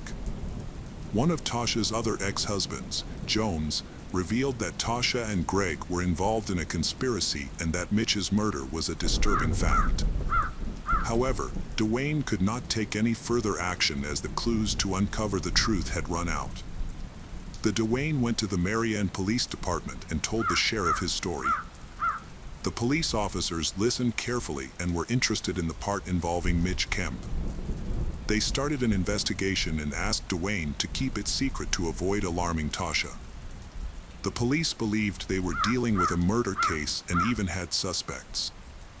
This situation was unprecedented for the town's police, as it was the first time a civilian had independently used social networks to uncover clues to solve an old crime. The police were particularly impressed by Dwayne's accuracy in determining the dates and times of events. He showed a natural talent for investigation. However, the police still have to continue investigating on their own, using every clue to investigate the case. Police initially spoke with Jones, who told Dwayne the same story about Tasha's plot. The conversation was recorded. Police also contacted Mitch Kemp's relatives, who lived thousands of miles away in Boone County, Missouri. From his relatives, police were able to glean important information about the circumstances and timing of Mitch's disappearance. Mitch's family has always suspected Tasha of being involved in his disappearance. At this point, Tasha was 26 years old, and Mitch was almost 11 years her senior. Some people began to doubt her sincerity because she was much younger and very attractive. At first, their relationship seemed perfect, but soon Tasha became controlling and ignored his wishes and those of his family. Mitch, normally gentle and kind, put up with her behavior and became an easy target for manipulation. Despite this, their relationship continued. In 2002, the couple had a daughter and later got married. Unfortunately, their marriage was not long-lasting or happy. They faced financial problems and their relationship was very complicated. This unstable situation could not last. After 8 months, the marriage ended. Tasha left with her daughter. Not wanting to be a single mother, she met Greg Morton before her divorce was finalized. They started dating and she moved in with him along. They were married just 6 months after meeting. Mitch Kemp was very upset because he still loved Tasha and wanted to reconcile with her. However, Tasha refused to return to him, prompting Mitch to pursue joint custody of their daughter by filing a lawsuit. When he informed Tasha, she became very angry, especially after Mitch threatened to seek full custody. In August 2004, Mitch shared this conversation with his brother, also revealing that during their last meeting, Tasha had hit and spat at him. Just 2 weeks later, Mitch vanished without a trace. His brother tried to reach out to Tasha, suspecting she might know Mitch's whereabouts given their serious conflict over divorce and custody. Tasha denied any knowledge of Mitch's location and subsequently ignored all communication from his family. Meanwhile, she continued to pay her bills using funds from Mitch's bank account. Mitch's family was unable to find him, so they contacted the Boone County Sheriff's Department. Unfortunately, the search was unsuccessful and Mitch disappeared without a trace. The investigation reached a dead end and the case was archived without any active involvement. The police found no evidence or confirmation that Tasha and Greg were involved in Mitch's disappearance or murder. About 4 years later, in 2008, the police finally got Dwayne's story. The police believed Mitch was no longer alive. But they had no body, no murder weapon, and no crime scene. Ideally, they need a confession and the police need to talk to Tasha. So the police began looking for Tasha. When the police found her, they invited her to the station for questioning. When she arrived at the police station, Tasha expressed her desire to cooperate with the police. She was unaware that the police already knew about the murder story she had told Jones. She said she was not surprised by Mitch's disappearance, given his bad character, and suggested that someone might have sought revenge against him. When asked about her second husband, she mentioned that she had divorced Greg a long time ago and had little contact with him, knowing nothing about his current situation.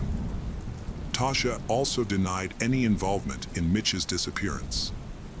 However, the police believed they were on the right track and continued to pressure her to confess. Tasha initially described Greg as a normal, unremarkable person. However, as the police asked more questions, a darker side to Greg's personality emerged. He seemed intimidating, as Tasha began to describe him as aggressive and short-tempered. The police eventually convinced Tasha to confess that Greg had killed Mitch.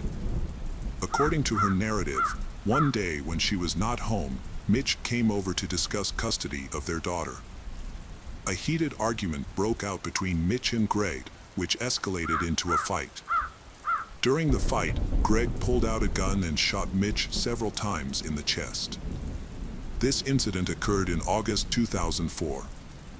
Tasha believes that there may have been hostility between Greg and Mitch, as Greg was extremely jealous and suspected her of having an affair with Mitch. Tasha had anticipated this possibility but hoped it would not come to pass. Fortunately, her daughter was not home at the time of the murder. She assured the police that she was not involved, did not encourage Greg to commit the murder. and did not turn him against Mitch, her ex-husband. She claimed that she only learned about the incident when Greg confessed to her, detailing how he shot Mitch. Tasha also provided information about where to find Mitch's body. Mitch's body was believed to be at the old farm, although she did not know the exact location. The farm was a large area, about 15 hectares, and had been sold after the murder. The old house had been demolished, and a new house had been built elsewhere, making it impossible to recreate the crime scene, which greatly hindered the search for the body. Despite Tasha's claims of innocence, the police began to suspect her, especially because of Jones's account of her presence at the crime scene, and she had lured Mitch to meet the killer.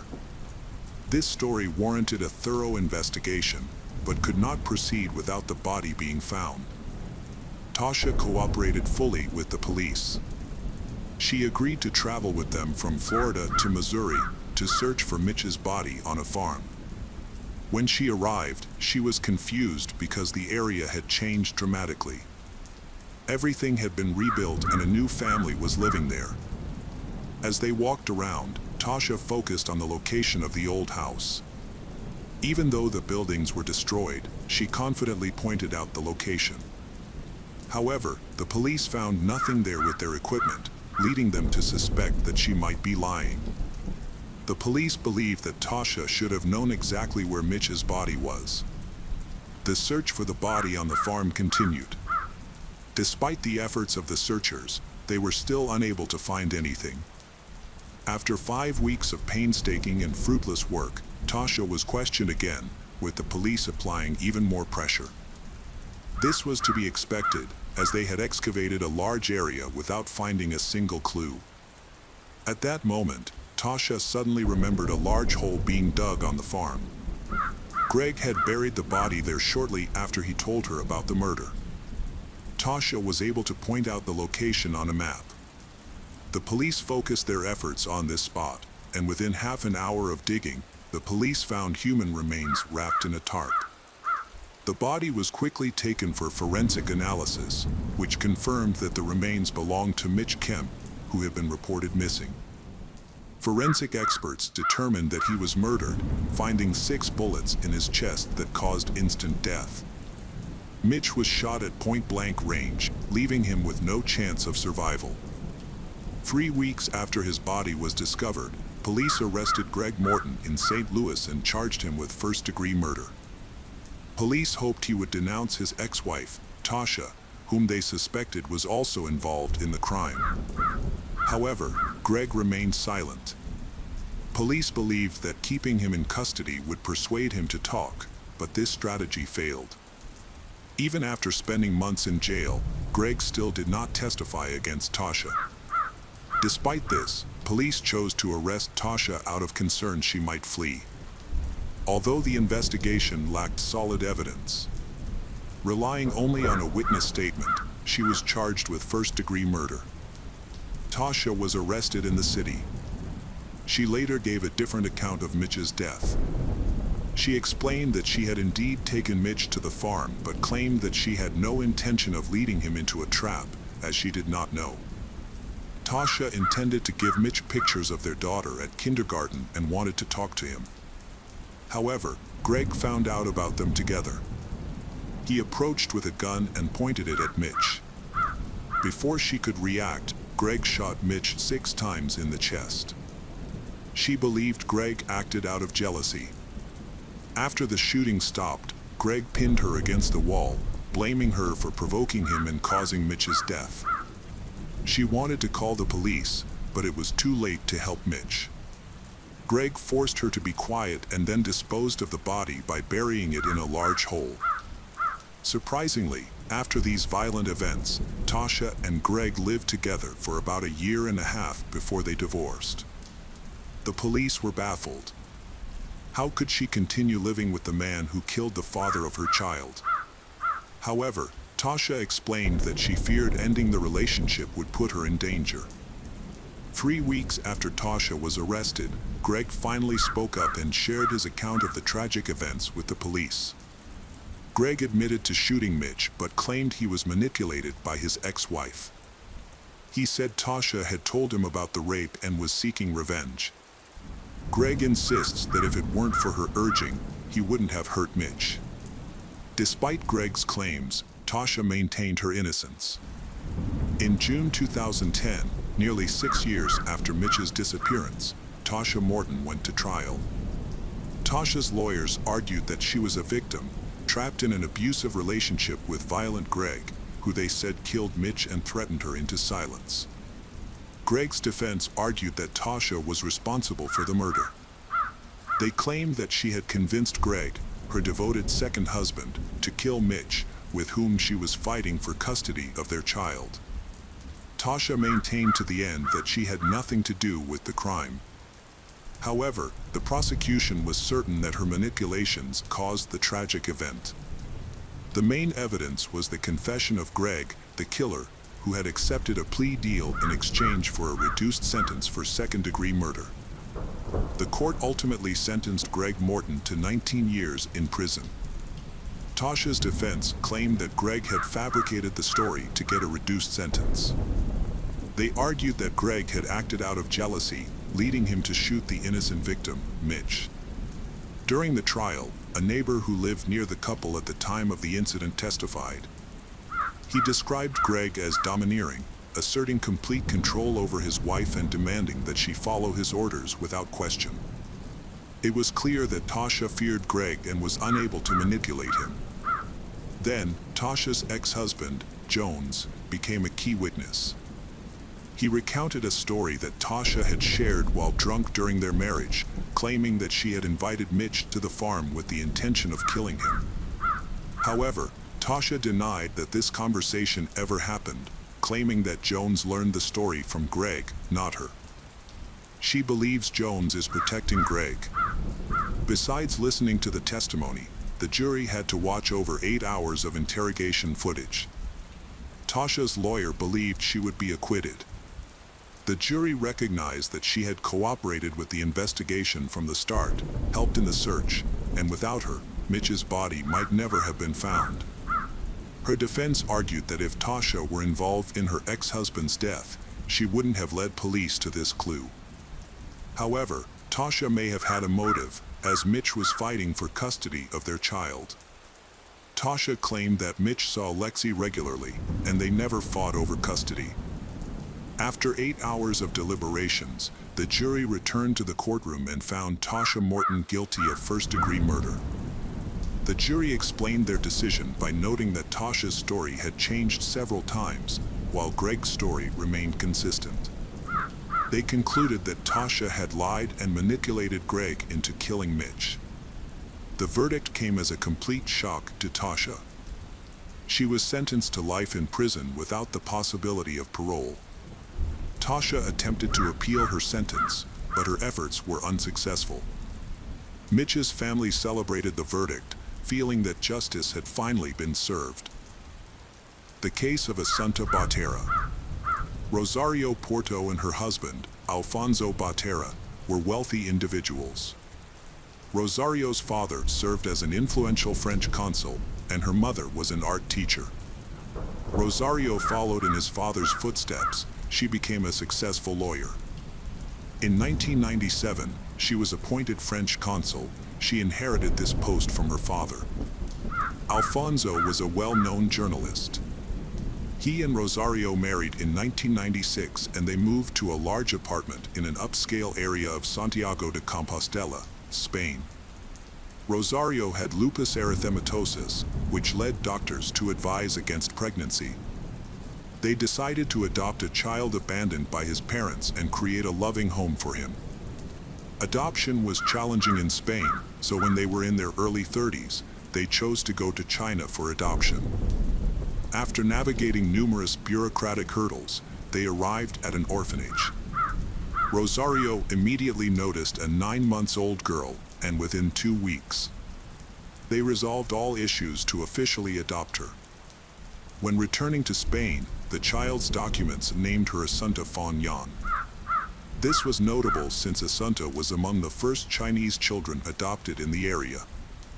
Initially, it seemed fortunate for her to join a respected and wealthy family, But unfortunately, this joy did not last long. Assunta was a highly capable girl. She excelled academically, studied multiple languages, practiced ballet, and attended music school. It seems that Rosario and Alfonso want to give her every opportunity to develop. On July 4, 2013, Rosario and her 12-year-old daughter, Assunta, went to the beach to cool off on a hot day. Assunta told a terrifying story about a man wearing a black mask and gloves who tried to strangle her the night before. The longer the girl talked, the more she lost control, and finally, her mother cried. She knew about it, she was there when it happened, but for some reason she did not contact the police. On the night of September 21st, 2013, at 10:30 p.m., Rosario and Alfonso were at the police station for another reason. They reported their daughter, Assunta, was missing for several hours. Then, Rosario recounted Assunta's story of the attempted attack from 2.5 months prior. This left them fearful that the attacker had returned and something terrible might have happened to their daughter. They were terrified she had been kidnapped. Alfonso was convinced she was no longer alive. They urgently pleaded with the police to take immediate action. In the early hours of September 22nd, two men were driving through a forest on their way back from a bar. Suddenly, the driver stopped, saying he noticed something unusual in the forest. He didn't understand what was going on, so he turned his headlights toward the forest and mentioned to his friend that he felt like someone was watching them. Despite this, he wasn't scared, likely due to the alcohol he had consumed, so he got out of the car and walked a few steps into the forest. In the light of the car's headlights, he saw something on the ground that looked like a doll. As he approached, he realized it was a girl. She was tied up, and her clothes were dirty. He checked for a pulse and found that the girl was dead. Then, they quickly contacted the police. The police identified the body as Assunta, who had died just a week before her 13th birthday. While examining the area near her body, they discovered her mobile phone, which contained some disturbing photographs. There are several photos of she wrapped tightly, lying with her eyes wide open. Some forensic experts suggested her dilated pupils indicated possible drug use. Even more distressing were photos of the girl in revealing clothing, with bright makeup, fishnet stockings, and posing provocatively on a couch. Her eyes remained wide open, and her pupils were dilated. These photos later appeared on the internet, were widely circulated and making people angry about how a child was treated like that. Assunta's last day was described by her parents as ordinary. However, then little girl suddenly went missing and was found dead a few hours after they reported her disappearance. On that day, the girl went to visit her father, Alfonso, at his work, and then hurried back home, so she not wanting to miss The Simpsons at about 7 p.m. After she returned home, Rosario, her mother, came back from work and saw her daughter in her room, where she had her book spread out on the floor for homework. Rosario didn't notice anything unusual and left to go to their country house, which was about half an hour away, to pick up bathing suits and other items for a planned beach outing the next day.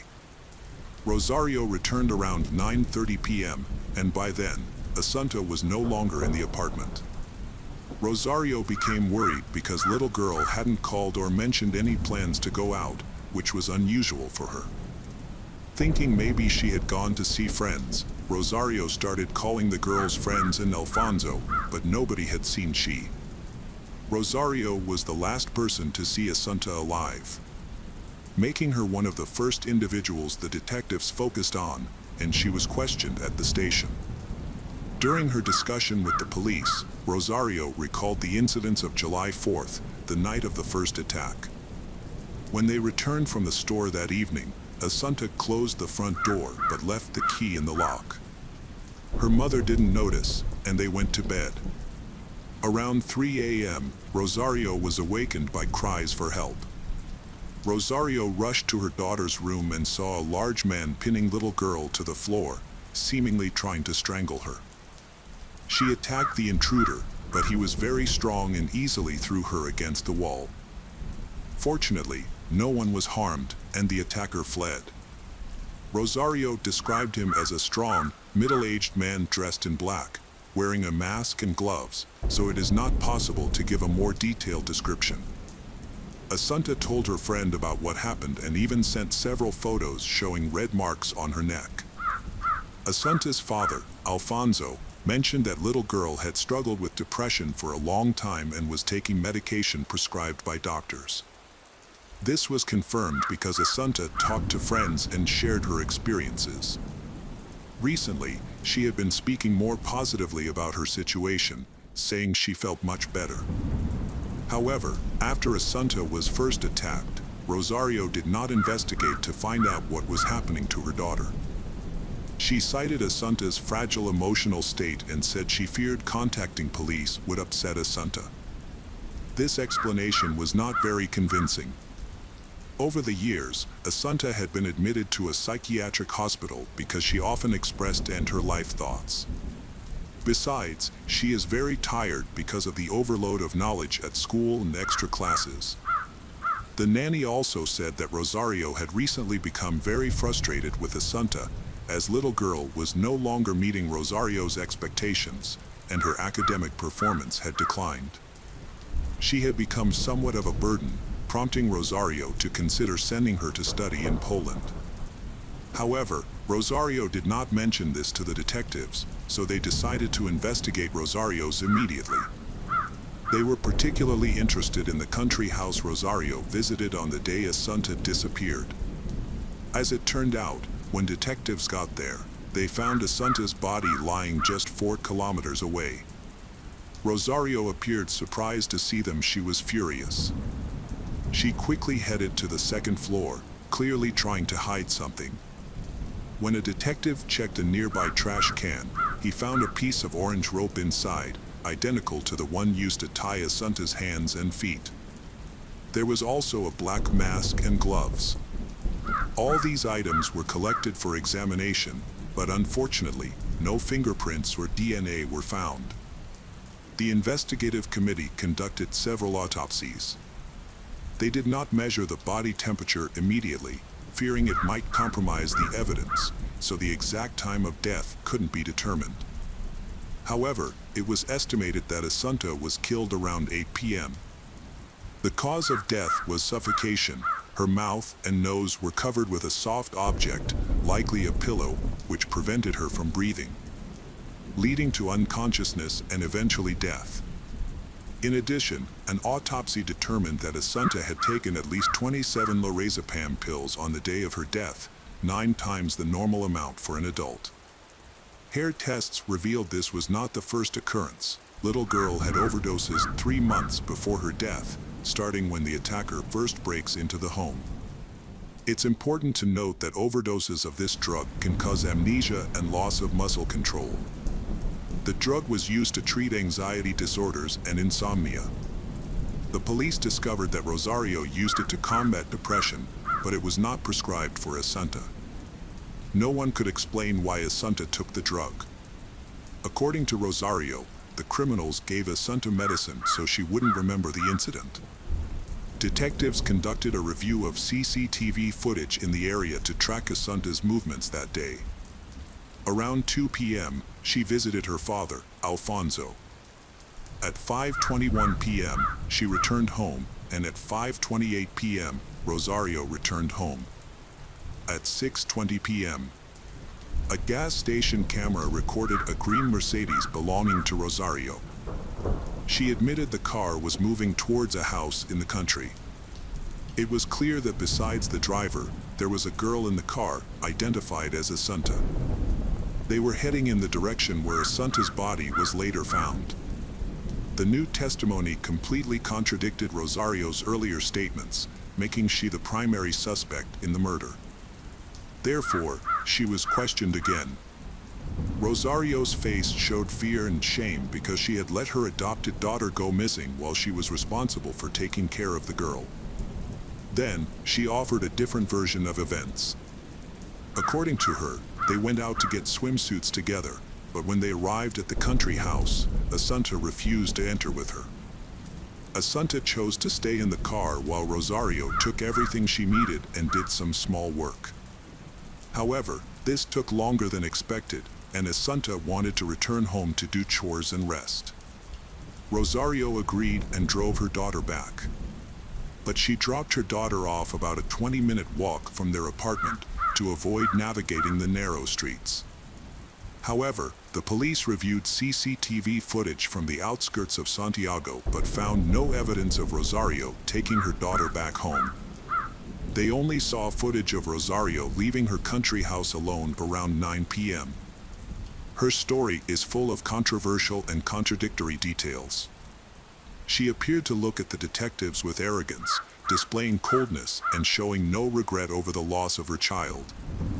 She persistently insisted that the large man in black was involved in the incident. When the police interviewed the Botera family's neighbors, one mentioned hearing screams at night in July, when Assunta was first attacked. He also observed something unusual. Even though the attacker entered an area where dogs lived, the dogs were silent, indicating that the attacker was very familiar with them. All in all, everything seemed suspicious, making them even more suspicious that Rosario and Alfonso were involved in the murder of their adopted daughter. The police considered different theories about the first home invasion. Some thought it was fabricated by Rosario, while others suspected it was the parents' first attempt at murder. Few believed an outsider was involved. On September 24th, Rosario and Alfonso held a funeral, during which they behaved oddly, even taking a selfie in front of the coffin. Due to inconsistencies in her testimony, Rosario was arrested after the funeral. By then, detectives had discovered what might have been the motive behind the crime. Witnesses came forward with information about incident from 9 months prior to the tragedy, and this may have been the beginning of the bloody end.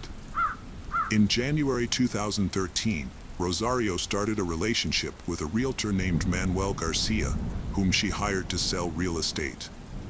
Manuel was married and made it clear he would not leave his family. He considers the relationship with Rosario to be nothing more than an affair. Rosario was fine with this, and their secret relationship continued. During this time, her relationship with her husband, Alfonso, quickly deteriorated. She finds Alfonso boring and considers him a failure who overestimates himself. She described him as insensitive, while her lover, Manuel, was the complete opposite. After Alfonso finds messages from Rosario's lover on his wife's phone, they divorced in February 2013. Rosario and her daughter Assunta continued living in the apartment. She maintained her business and visited a country house. Custody of the daughter, Assunta, was shared, and both parents have the right to see the little girl. After Assunta's parents divorced, she lived in both her father's and her mother's houses. Many observed that she was always close to her mother, while her relationship with her father was not as warm. However, her father made efforts to improve their relationship. He also repeatedly told his ex-wife Rosario that they would be forever tied together through their adopted daughter. Is it possible that because Rosario wanted to completely cut off contact with her ex-husband, so she will cause the innocent child to leave forever? It is known that earlier in the summer, Rosario had to end her relationship with her lover, Manuel. Alfonso took advantage of the opportunity, he convincing Rosario to end her relationship with Manuel in exchange for his help with their daughter while she was in the hospital. And Rosario agreed to this request.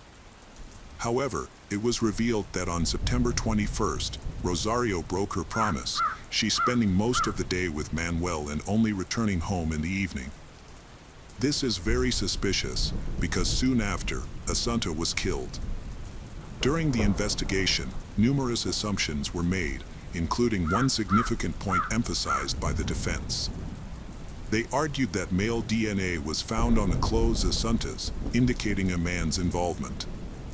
While it was considered possible that the mother was not involved in the crime, this scenario was deemed unlikely.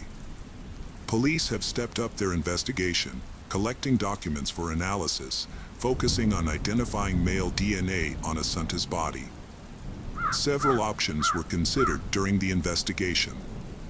At first, Alfonso was suspected, but then all attention turned to Manuel. However, he had an alibi and had no motive to harm Assunta, so he was quickly dismissed as a suspect. Surprisingly, the DNA was identified as belonging to a stranger named Rama, a Colombian citizen who lived in Madrid, about a 6-hour drive from Santiago, where the incident occurred. This may seem strange. When questioned, Rama fervently denied any connection to the case, claiming he had never been to Santiago and had no involvement in the murder. Indeed, Rama had an alibi. He was having dinner at a restaurant in Madrid with his girlfriend and was captured on CCTV footage there. Why had Assunta been taking prescription drugs in the months leading up to the incident without any prescription? Further examinations revealed that only a portion of the DNA traces found belonged to Rama. The lab staff suggested that the match could be due to poor quality samples or contamination. There were even suggestions that someone might have intentionally tampered with the sample's DNA to mislead the investigation. At this stage, many questions remained unanswered, and detectives considered even the most unlikely scenarios. Rosario and Alfonso seemed indifferent to what happened to their adopted daughter. Rosario was the last person to see Assunta alive, and the press speculated that she could have acted alone. Despite her fragile appearance, but investigators doubted she could physically manage Assunta's body. Using cell phone towers, police tried to determine the whereabouts of Rosario and Alfonso at the time of the incident. On that day, their phones were turned off. This makes the police even more suspicious of them. However, Rosario explained it was a coincidence, and their phones just run out of battery at the same time. They don't have any bad intentions. After talking to a local pharmacist, who was also a friend of Rosario's, they discovered that Rosario first contacted the pharmacist on July 5th, the day after an intruder broke into the house and attacked Assunta. After that, this drug lorazepam was purchased in large quantities by Rosario. Considering all the circumstances, the detectives decided to arrest Alfonso Botera. Some of Assunta's teachers had noticed unusual behavior in her. One day, Assunta attended her violin lesson with her father, Alfonso, and she seemed unable to control herself. Alfonso explained that his daughter was just under the influence of allergy medication. The teachers observed that she was usually very reserved and did not share her problems.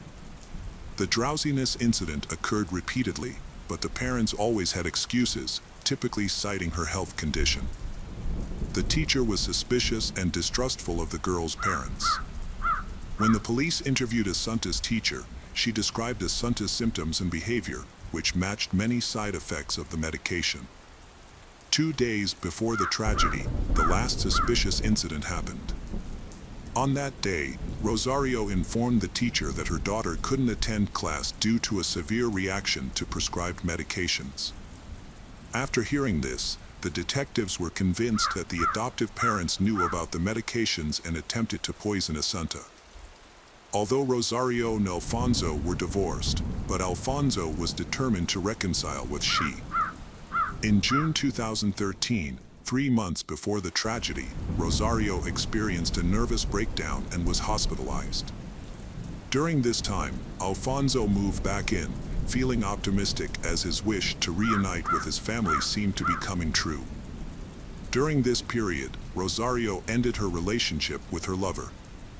Alfonso visited her in the hospital and cared for her after her discharge. It seemed like family matters were improving, but later it was revealed that she had lied, she continuing her affair and meeting her lover on the day of the murder. Given the new information, the investigation believes that Alfonso sought revenge. Perhaps he wanted to cause Rosario more pain than he had to endure from her betrayal. This could explain why the orange rope ended up in the trash at the country house. It was simply tossed there by Alfonso. However, why was Rosario so alarmed when the police arrived? And why did she immediately check the trash? She likely knew about these items and was an accomplice. The police had discovered a new clue. Whenever Alfonso was at home with Rosario and Assunta, the little girl be drugged with lorazepam. However, Alfonso refused to comment on this, claiming he was not guilty. After the arrest, Rosario's behavior was unstable, alternating between hysteria and depression. Meanwhile, Alfonso remained quiet and calm, he constantly trying to reassure Rosario's by saying they just needed to love and support each other, and that everything would soon be over. Despite his soothing words, the police noticed his cold demeanor. Eventually, the police found the storage media Alfonso used. It turned out that the hard drive on his laptop had been completely replaced. Experts discovered that over 500,000 photos and videos had been stored on it, likely compromising material. The police also found that he had an unhealthy interest in Asian girls on his social media page. Evidence showed he had dozens of interactions and correspondence with Asian girls, and according to investigators, the photos suggested these girls were minors. Additionally, he often showed interest in adult Asian women with very youthful appearances. Later, a woman who owned an escort agency approached the police. She confessed that Alfonso was a regular at her establishment, always requesting only Asian women and insisting they dress as schoolgirls. Even his wife was aware of this preference. Photos of the murdered Assunta in revealing clothes made the situation even more serious. The prosecutor focused on how the seemingly calm and quiet Alfonso had cruelly treated his adopted daughter Assunta. The charges suggested that Rosario and Alfonso were criminals covering for each other, with both involved in Assunta's death. What could have motivated the crime?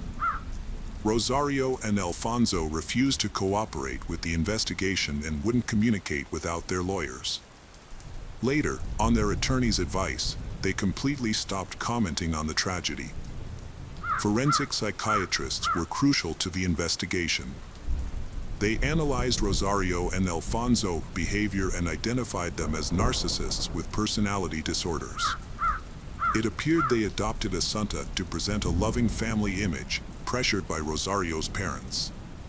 Sadly, Assunta became a mere pawn for them, and once she was no longer needed, they first exploited her and then decided to eliminate her. A 15-year-old acquaintance of Assunta testified for the prosecution. Although Alfonso claimed he stayed home all day until the evening on the day of the murder, this was proven false. The girl saw him around 6 p.m. near Rosario's house, a fact later confirmed by camera footage. Alfonso was captured on camera at 9 p.m. after Assunta had disappeared. These conflicting details added to the evidence against Rosario and Alfonso. The trial was highly controversial, with even the judge's conduct coming under scrutiny. Many suspected he sought fame, suspicions that were later validated when he authored a book about the case after the trial concluded. Relatives and neighbors of the Botera family watched for years as the foster parents tried to create the best environment for Assunta. They are financially well off, ambitious and have a tough personality, but those close to them noticed their devotion to Assunta. Many people still believe that the trial's outcome was a miscarriage of justice. In court, Rosario and Alfonso maintained their innocence. Alfonso remained calm and reasonable, while Rosario often cried, became hysterical. She puzzled in her testimony in justifying his behavior with the effects of the drug. Rosario's cousin testified at the trial and shared some new information. In 2011 and 2012, Rosario's parents both passed away suddenly at home. Their deaths were suspected to be under unusual circumstances. The cousin believed that Rosario was involved in the murders of her parents and daughter to inherit the entire property. However, the defense attorney rejected these claims. Rosario's mother passed away at the age of 77 and her father passed away at the age of 88. Both passed away peacefully from old age in their sleep in their beds. Although doctors found nothing unusual, Their bodies, like Asunta's, were cremated, making it impossible to verify any unnatural causes of death. Meanwhile, the prosecutor contended that Rosario and Alfonso were true sociopaths. Alfonso was apparently a pedophile who drugged his daughter and chose to record these incidents. Asunta posed a threat of exposing them, leading to the decision to eliminate her. This theory was supported by numerous photographs and evidence indicating that Alfonso had an unhealthy obsession with young Asian girls. It is likely that Rosario was complicit in these activities or was at least aware of them but chose to protect Alfonso's wrongdoings. Alternatively, Rosario might have seen the girl as a burden and decided to eliminate little girl with the help of Alfonso. On October 30th, 2015, the court found Rosario and Alfonso guilty and sentenced each to 18 years in prison. After beginning their sentences, they both appealed, but their appeals were rejected. On November 18, 2020, Rosario was discovered dead in her prison cell with a belt around her neck. This was her third try to end her life. Alfonso remains imprisoned and maintains his innocence. The case of Jennifer Morrissey. Michael was born in Pennsylvania in 1953. He later moved to Williamsport, Maryland. Overall, his childhood was quite normal. After graduating from high school, he went to college and quickly married his girlfriend, whom he had loved for several years. The feeling was mutual, so she readily agreed. Michael is a person who has tried his best to achieve success in his career, he becoming a well-known insurance agent in the city for some time. Though he was good at it, he eventually switched to pharmaceuticals, where his career truly flourished as a pharmaceutical representative. He started his own business and provided his family with a wonderful life. He earned well, and the family wanted for nothing. Unfortunately, his happy married life did not last long. For years after the birth of their children, Michael and his wife's relationship became cold, so they decided to divorce. Despite the divorce, but he and his wife remain on good terms, and the children still visit him regularly. The son and daughter later recalled that even during the divorce proceedings, they never saw their parents argue. Their relationship remained peaceful and respectful, even as they decided to end their marriage. A few years later, Michael moved to Bucks County, Pennsylvania, to start a new life. He plans to continue his business there until he retires. As a single man, Michael enjoyed his freedom and owned a large, beautiful house by the river. He developed an interest in art and began collecting valuable pieces. Although he didn't aim for world-class masterpieces, he has gathered a fascinating collection that he is very proud of. Michael remained a bachelor for a long time until 2012, when he met a 28-year-old single mother named Jennifer Morrissey. They quickly fell in love and moved into a more intimate relationship. The romance was intense and passionate. Soon, Michael invited Jennifer on a vacation to the Caribbean islands. On the trip, he brought 2 jet skis and 2 ATVs so that both could participate in the activities.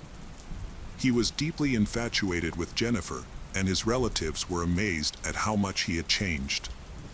He even got his first tattoo in his life, dedicated to Jennifer.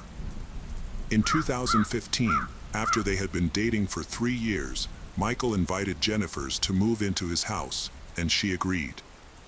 He gave her everything, including a comfortable life. Jennifer's stepchild even has his own room. However, the idyll lasted until August 8th of that year, when Michael was found dead in his house. By this time, his relationship with Jennifer had been going on for 3 years, and they were planning a wedding. Earlier, colleagues found Michael lifeless in his home. They initially thought he might have died from a heart attack. When the rescue team arrived, they discovered he's sitting in a chair with his head tilted back. From behind, he appeared to be sleeping, but closer inspection revealed a pool of blood beneath him, with blood streaks around his mouth, nose, and chest. It became clear that he had not died from a heart attack, but from gunshot wounds to the face. The wound between his eyes suggested that it was either murder or intentionally ended his life. Forensic experts began analyzing the scene and quickly ruled out intentionally ended his life. If he had shot himself, the gun would have fallen to the floor or at his feet, but the gun was missing. This indicated someone else was present at the time of his death, who pulled the trigger. Forensic experts expanded the search area and examined the living room. A .380 caliber cartridge case was found about 10 meters from Michael. There were no signs of a struggle inside the house, perhaps because the killer suddenly attacked him and acted abruptly. In addition, the watch, a laptop, and a cell phone of Michael's were also lost, indicating a robbery. It appears he witnessed a break-in, prompting the attacker to kill him to silence him. Further clues were found in Michael's bedroom.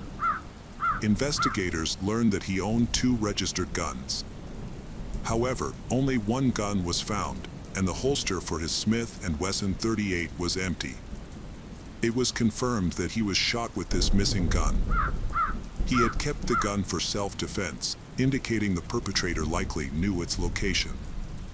There were no signs of a struggle, no injuries on Michael. This suggests the criminal knew the house, the location of the weapon, and how to escape unnoticed. As a result, investigators began testing people who had close contact with Michael to identify the suspect. The robbery theory quickly to unravel. Although Michael's pockets were empty, along with his cell phone, laptop, and watch were all lost, but other valuable objects remained intact.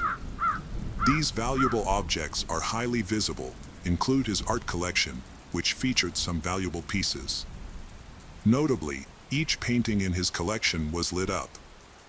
The intruder didn't come to the house to rob, but specifically to kill. Several items were taken to create a fake scene of a robbery, in order to mislead the investigation.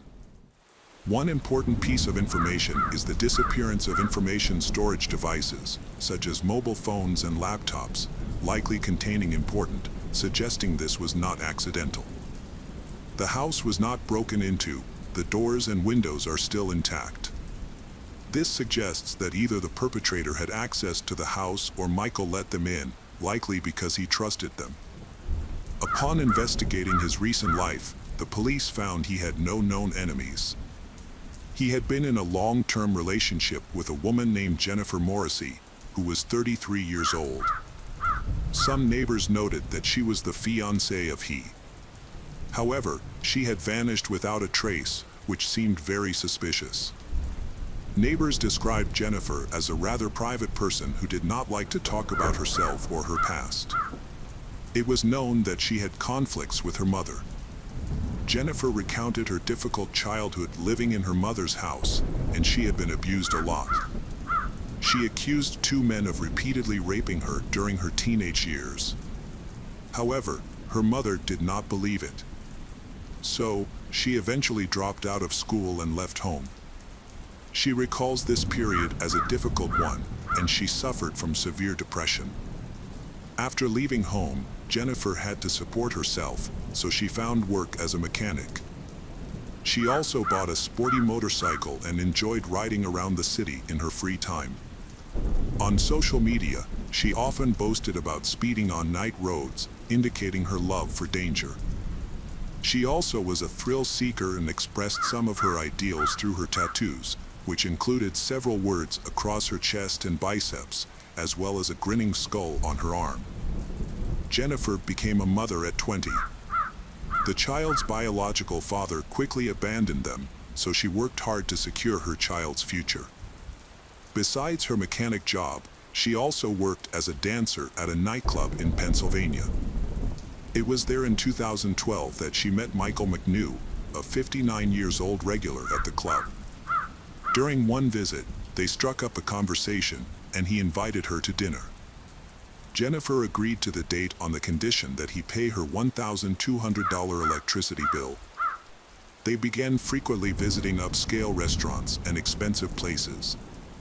Michael showered her with lavish gifts, including jewelry, a motorcycle, and a car, and he also took her on trips. Jennifer started referring to him as her sugar daddy, and he was happy to support a beautiful young woman. Jennifer's life is quite difficult, so it's not surprising that she saw Michael as a chance to improve things she had been unable to for years. She felt that Michael not only brought her the opportunity to get rich, but also brought her the respect and understanding she had never experienced in her life. They started dating in 2015, and their relationship deepened when they moved in together. Initially, their relationship seemed strong, but over time, it began to decline. Neighbors reported a major conflict happened a few months before Michael passed away. Some witnessed an intense argument, after which Michael and Jennifer allegedly separated. However, they continued living together even though their relationship has deteriorated greatly. Jennifer vanished shortly after the tragedy, and it appeared intentional.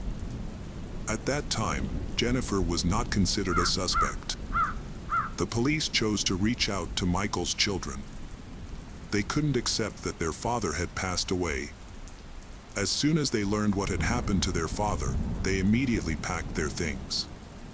Michael's son, Patrick, traveled from Pittsburgh, while his sister and their mother traveled from Maryland.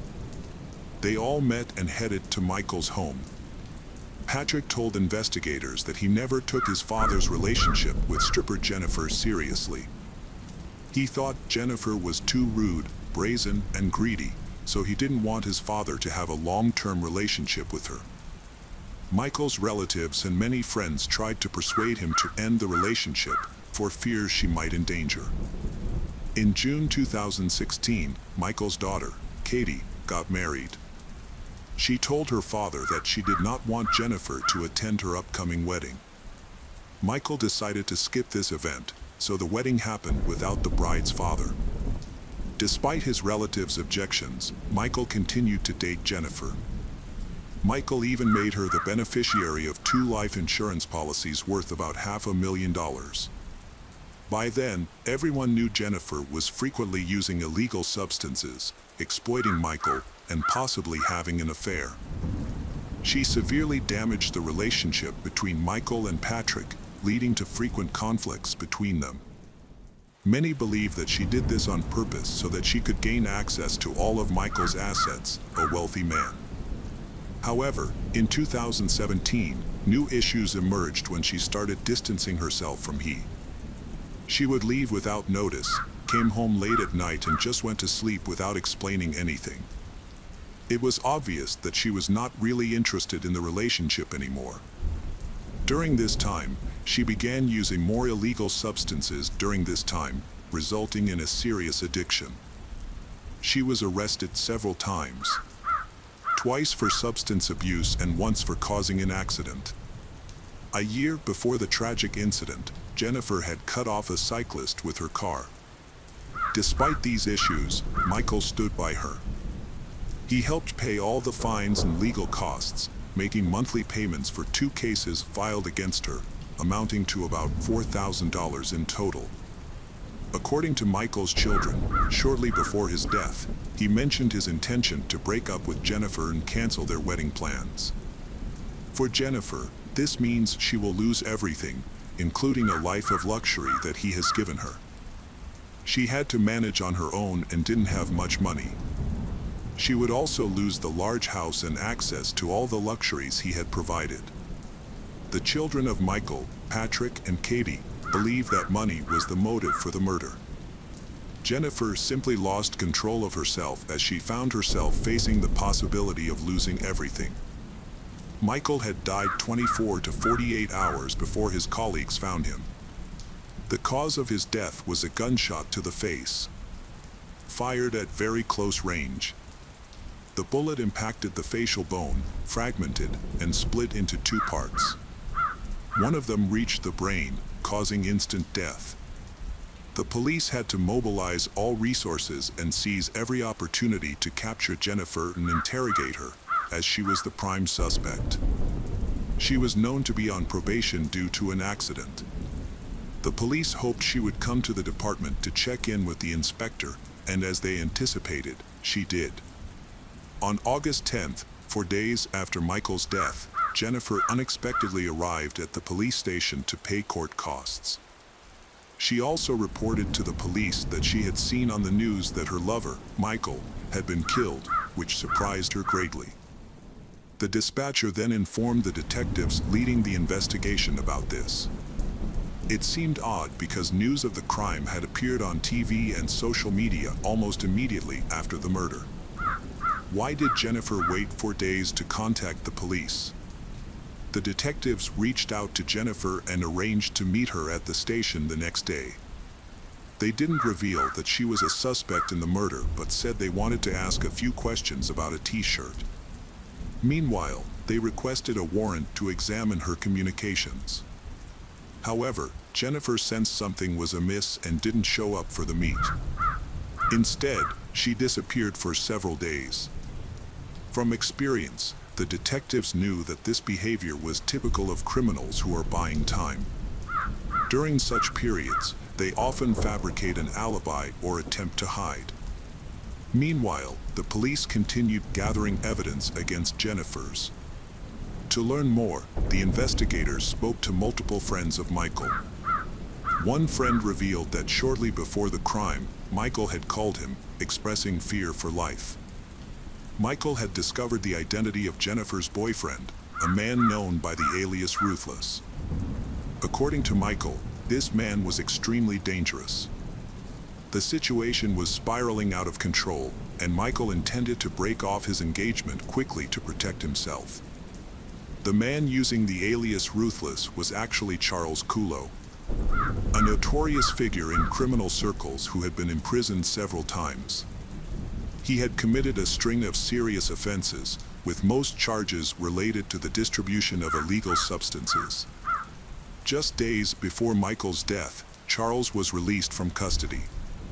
Jennifer quickly moved in with Charles, but many of her belongings were still at Michael's house. She would occasionally stop by to collect her things, and Michael threatened to give them away to avoid seeing her again. Michael's friend mentioned that he was unhappy about Jennifer's affair. However, Michael chose not to compete with people from the criminal world and decided to end the relationship. The police believed this was a pivotal moment in the investigation. They had a new prime suspect, Charles, who would not have hesitated to shoot a defenseless elderly man.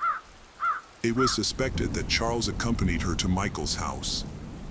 And Charles and Jennifer simply wanted to make a profit, so they killed Michael so they wouldn't be hindered.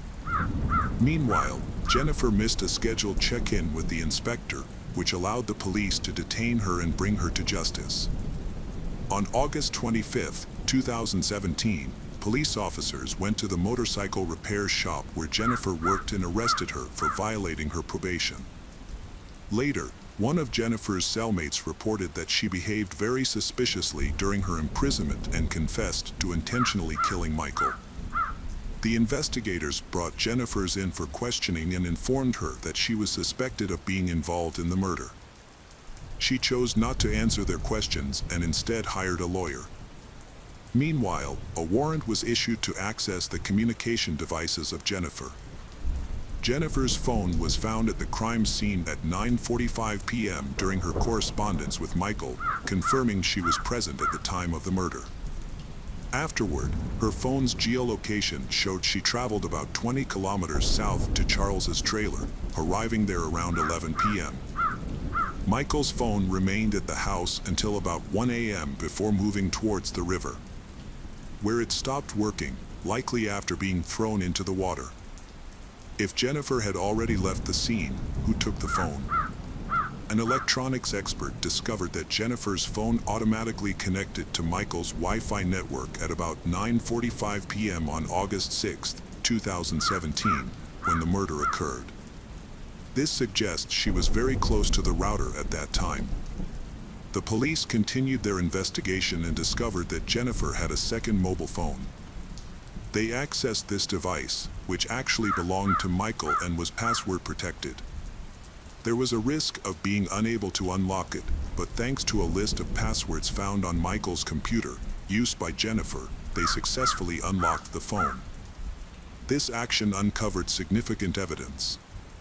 The investigation revealed that shortly before his death, Michael was communicating with Jennifer. While she had deleted much of the information, detectives were able to recover it. Michael intended to contact the FBI to ensure Charles was imprisoned for life. Naturally, Charles could not allow this, so investigators believe he chose to kill Michael. Although Charles's phone was examined, he didn't appear to take these threats seriously. Jennifer, however, reacted more aggressively. Michael indicated he was willing to abandon his plan to contact the FBI if Jennifer returned to him and left Charles. The last message Michael sent before his death was "I love you," to which Jennifer did not respond. After accessing Michael's social media accounts, it was discovered that the day after his death, Jennifer began sharing various stories about the incident with her friends and acquaintances. Jennifer recounted many different stories to everyone. She told some that he had been attacked, but she told some other people that she didn't know what happened because they broke up a long time ago. She did this to spread misinformation and cover her tracks. It was obvious that she and Charles were involved in the murder. Eventually, the detective spoke with Charles, and he confessed. According to him, he was not involved in Michael's death. The murder was committed by Jennifer. That day, Jennifer returned to him late in the evening and admitted she had killed Michael. She explained that after an unpleasant conversation, Michael approached her with a gun. She managed to take the gun from him, but it accidentally fired, killing him. Frightened, she left immediately afterward. Jennifer requested to return to Michael to ensure he was either dead or to administer first aid if he was still alive. However, Charles refused to be involved in the crime, so he asked his friend Jerry to take Jennifer to the victim. Jerry, who lived nearby in a trailer with his mother, cooperated with the investigation and confirmed that he drove Jennifer to the river house that evening. He wasn't initially told the reason, but once they arrived, he realized what was happening. It was noted that the crime scene did not resemble a place where a fight had occurred, as Jennifer had claimed, but rather an execution. Michael was sitting in his chair when Jennifer arrived, and she neither checked his pulse nor attempted to help him. Instead, Jennifer collected valuables, removing the watch from his wrist, taking his laptop, and tossing his mobile phone into the river. Jerry then drove her to Charles's trailer. The police discovered traces of she DNA in Michael's pockets, which she had searched. Charles defended himself by explaining that he was not at Michael's house because he had been in an accident shortly before the murder, which left him with serious injuries. At the time, he was using a wheelchair to move around, could barely walk, and was in no condition to commit the crime. Furthermore, he was aware that he needed to avoid any trouble while on probation. Charles was very convincing, and the investigators believed him. They verified his story, confirming that he was indeed recovering from the accident. On September 29, 2017, Jennifer Morrissey was charged with first-degree murder, robbery, and tampering with evidence. The trial was set for January 24, 2019. The prosecutor stated that these charges were linked to several conflicts before the attack. Jennifer felt most upset because Michael did not want to continue funding her lifestyle and left her, which further aggravated her. Additionally, Michael's death was supposed to bring financial gain, as Jennifer claimed an insurance payout of about $500,000. The crucial evidence against Jennifer came from Jerry, a friend of Charles, who testified at the trial. Jerry confirmed that Jennifer returned to the crime scene to eliminate evidence. Due to his cooperation, he was not charged. Likewise, Jennifer's boyfriend Charles was not charged because he also testified against her, even though he initially protected her, delayed contacting the police, and destroyed the murder weapon. Inmates also testified against Jennifer during the trial. The defense argued that Jennifer was not cruel and could not be accused of being vindictive or aggressive. To support this claim, Jennifer chose to testify herself. During the trial, she claimed she went to Michael's house in the evening to collect her belongings. He allegedly met her at the door with a gun, refused her entry, and aimed the gun at her. She said she reacted quickly, a struggle followed, and during the struggle, the gun accidentally went off, shooting he in the face. Jennifer maintained it was an act of self-defense, insisting that if she hadn't shot him, he might have shot her. However, her story didn't align with the fact that Michael was found shot while sitting in a chair, suggesting he wasn't at the door as she claimed. This made her account seem unbelievable. Forensic experts concluded that the most likely scenario was intentional murder. Evidence showed that the gun was about 3 meters from Michael's head when it was fired. Jennifer had aimed precisely between his eyes to kill him swiftly, execution style. There was no evidence of a struggle between them. On February 1, 2019, the jury convened to deliberate a verdict. Jennifer Morrissey was found guilty of first-degree murder, theft, and tampering with evidence.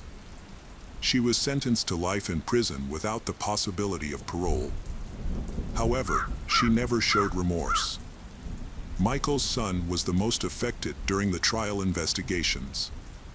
He repeatedly expressed his hatred towards Jennifer because she took his father away from him. Because of Jennifer, the relationship between him and his father has greatly deteriorated, and now they can no longer be reconciled. The case of Martin Durham. Martin Durham was born in 1969 in Grand Rapids, Michigan. He was an ordinary child and lived in good conditions, all around his natural beauty. In addition, he loved fishing and hiking, capturing photos along the way. He usually took a tent and a hiking backpack to enjoy a few days in the fresh air, he often accompanied by an older cousin. At 17, Martin met his first love, Glenna Johnson, who was a year older. They live in the same area and attended the same school. Their romance was brief, leading to a quick breakup, but they got back together and broke up many times. They shared many interests and could not stay apart for long. Despite their similarities, but they ultimately decided to end the relationship and go their separate ways. For a long time, they neither saw nor communicated with each other. During this period, Martin met another woman, Christine Keller, and he quickly fell in love with her. The two of them get along very well, and then they soon moved in together. After a short time of dating, he realized that she would be an ideal life partner, and they should build a stronger relationship. In the following years, Christine and Martin married and moved into a house given to them by their parents, located in a quiet residential area of the city. Over the next few years, they had 2 sons and a daughter. Christine focused on managing the home and caring for the children, while Martin worked to support the family. In addition to his main job repairing cars, he also worked at a restaurant in the city of Vlam. Despite this, the early years of their marriage were challenging, especially because their children were born close in age. So, they had many difficulties in taking care of their young children. They slept little and were often exhausted, leading to frequent arguments. However, they were determined to overcome these difficulties. Martin was a devoted father and made every effort to support his family. Many people saw him as a role model. In March 1995, Martin's family faced a tragedy when a truck ran a red light and collided with his car. The truck dragged his car along the road, crushing both Martin and the driver. Martin suffered severe injuries, including broken ribs, a broken jaw, broken legs, and a traumatic brain injury that severely damaged a large part of his brain. Doctors tried their best to save him, but he was in a coma for months. Then, he underwent multiple surgeries and slowly began to recover. However, Martin's difficulties were not over. It took a long time for him to return to his normal life. He had to relearn basic movements, like sitting up and holding his head, before progressing to more complex ones. The accident left his face disfigured, and he lost some brain functions. Despite the difficulties, he tried to overcome them and return to a normal life with his family. He spent a long time moving around in a wheelchair before transitioning to crutches. Although he gradually overcame the physical effects of the accident, he remained psychologically affected. Martin could no longer work as an auto mechanic to support his family, and he encountered many physical limitations that turned his life upside down. The hardest thing for him was not being able to maintain the active lifestyle he had before. He loved camping, fishing, and traveling, but now he was bedridden and just hang around the house. Every movement caused him severe pain, which only the strongest painkillers could help manage. According to doctors, these effects would persist throughout his life. This challenging time affected not only Martin, who survived the accident, but also his family. His wife, Christine, previously managed only the children and household chores, but now she had to handle the family's finances. She was compelled to enroll the children in daycare and find a job to support them, in addition to caring for her sick husband. Fortunately, her close relatives pitched in to help. With their support, Christine was able to manage all the difficulties. However, Martin also became aggressive and hostile towards his wife. In addition, he also lost his memory. He cannot remember much about his past, including family events, and sometimes forgot his children's names. Longtime friends and acquaintances became strangers to him. He was isolated because he did not communicate well with people due to severe memory loss, difficulty concentrating, and confusion. This makes him cold and looked down upon. Martin often retreated into his own thoughts, which he kept to himself. Meanwhile, he was recovering from injuries and regularly attended physiotherapy, sometimes staying in the hospital for treatment. He switched doctors several times, but fortunately, his physical condition gradually improved. However, he was still tormented by the psychological aftermath of his trauma. At the same time, Martin constantly controls the family's spending and criticized his wife's financial management. This made their relationship more and more strained. This was a very difficult time for the young family. Martin went through a difficult process of dealing with trauma and psychological problems, but was unable to overcome them. Some issues made him angry, and he often lost his temper with his wife without justification. Christine did her best to accept the changes in her husband's behavior, but eventually, she felt she couldn't take it anymore. Years after the accident, Christine filed for divorce. Later, she admitted that she didn't want to do it, but she couldn't stand Martin any longer. The divorce was a major blow to Martin. He felt resentment and disappointment for a long time. Some time passed, he was able to regain his spirits. He received a large insurance payout for the accident, which he used to buy real estate and purchase another house.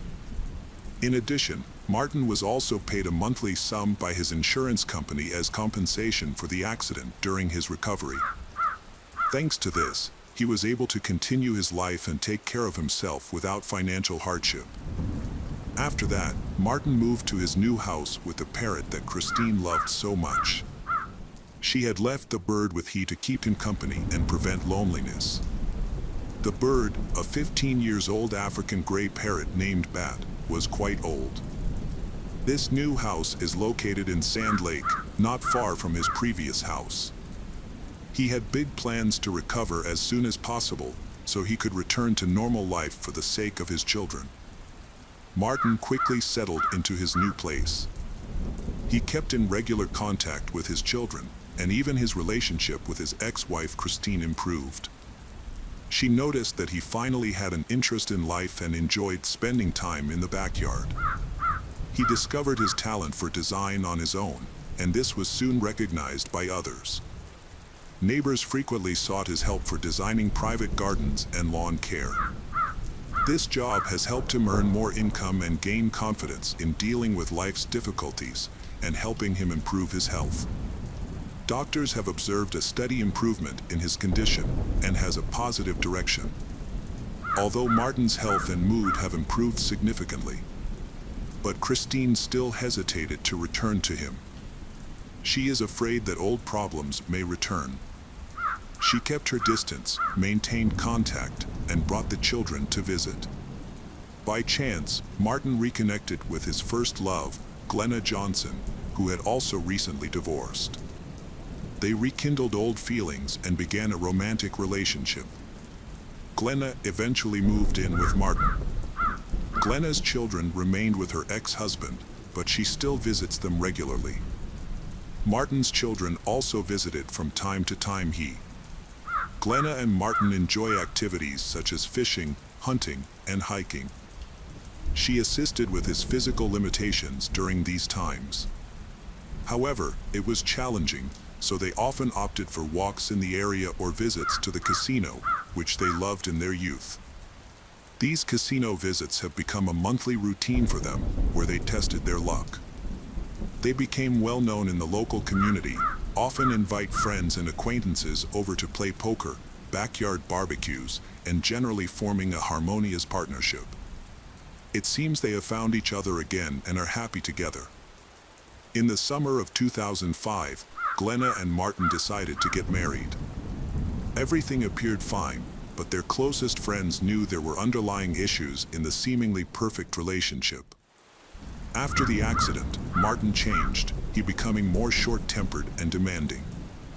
He tried to control Glenna and disliked when she did things without him or left him alone for errands. He tries to manage all their finances, which caused problems. She tried to manage family problems by himself, but he was suspicious that she was not entirely honest, spending excessively on unnecessary items.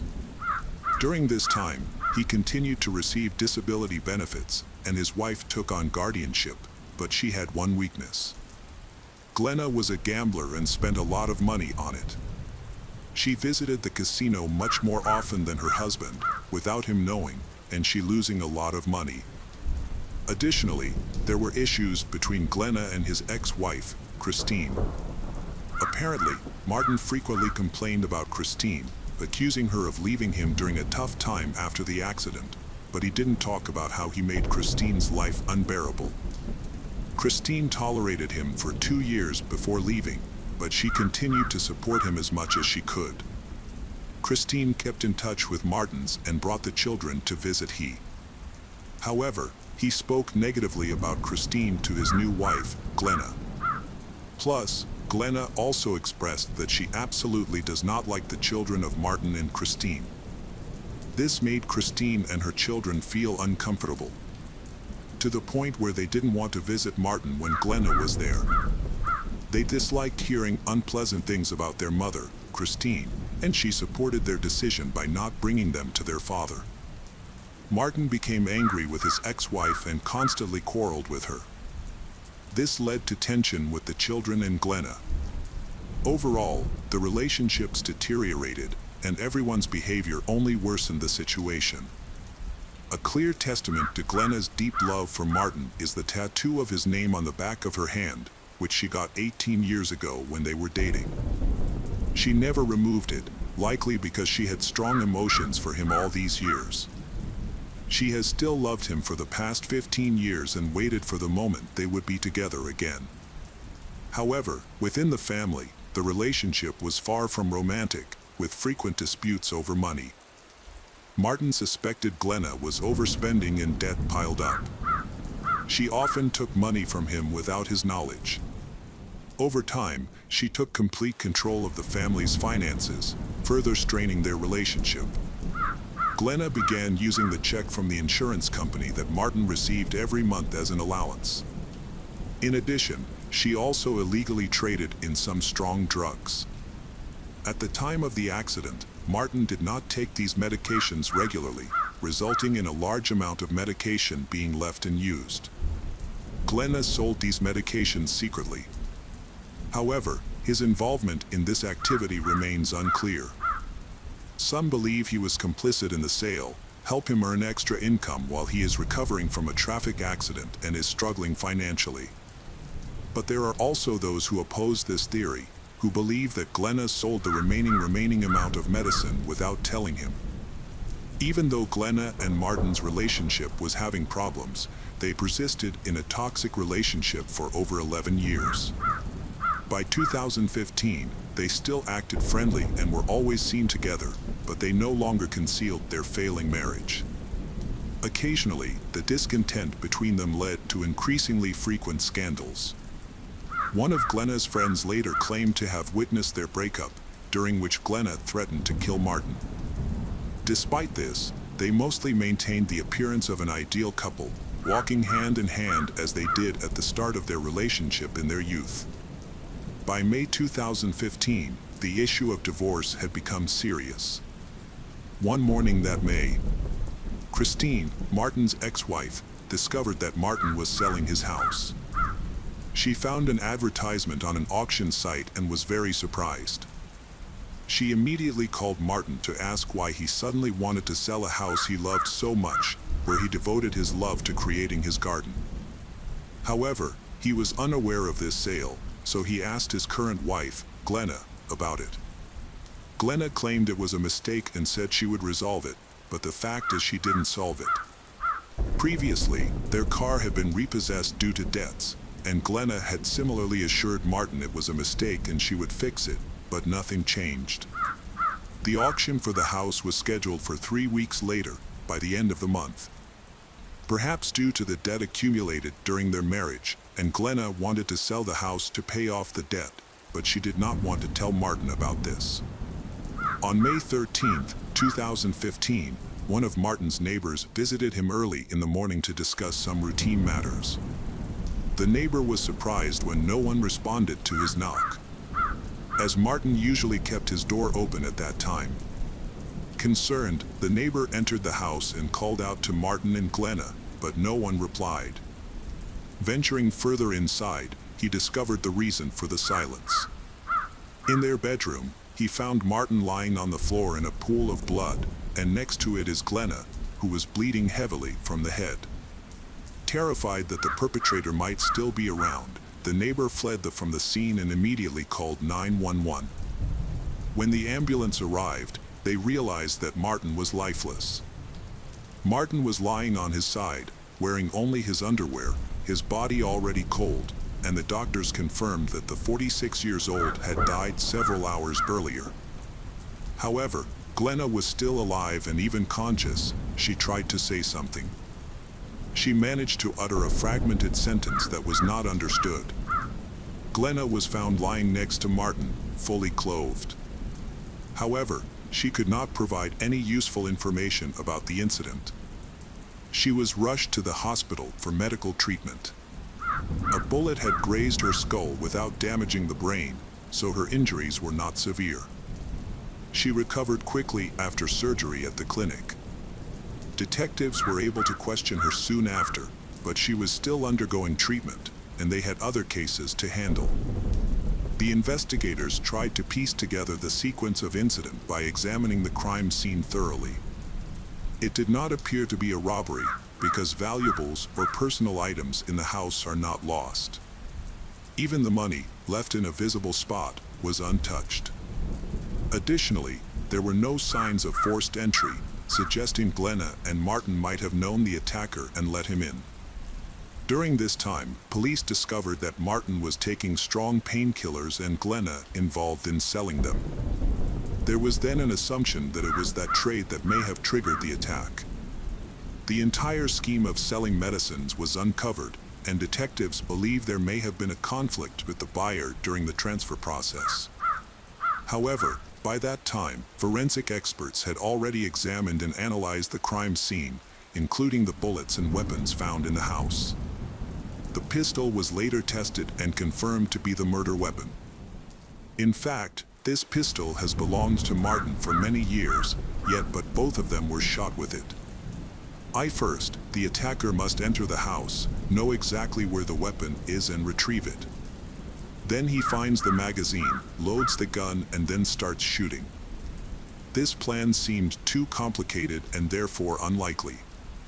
Moreover, during a more thorough search of the bathroom, Martin's painkillers was found and had not been stolen, which ruled out the possibility of selling them and ruled out the motive for the crime being an attack by the buyer. The weapon used to kill Martin was found under the sofa in the living room. There is a lot of blood there, which did not match the location where the body was found. Apparently, an attack also took place in the living room, a shooting, and then the shooting continued in the bedroom. Martin might have been shot in the living room, and then the body moved, but why was this done? It seemed this was done intentionally, perhaps to stage the crime and mislead the investigation. This assumption was confirmed when a spent cartridge case was found in the living room, indicating that the shooting occurred there. As the investigation progressed, more questions surfaced. Blood samples from different rooms were analyzed, revealing unexpected results.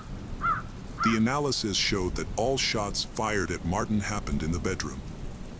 His blood was not present in the living room, and there were no signs of his body being moved.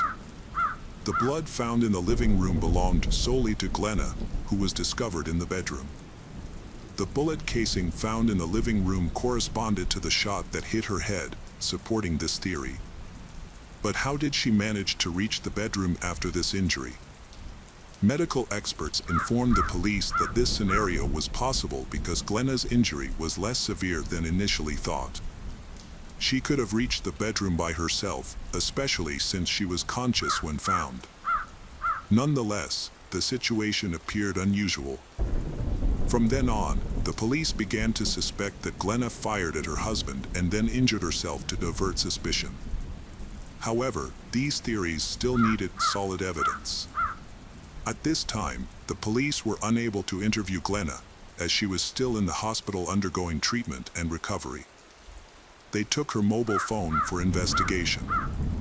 Through this, detectives discovered that their family was experiencing a severe financial crisis.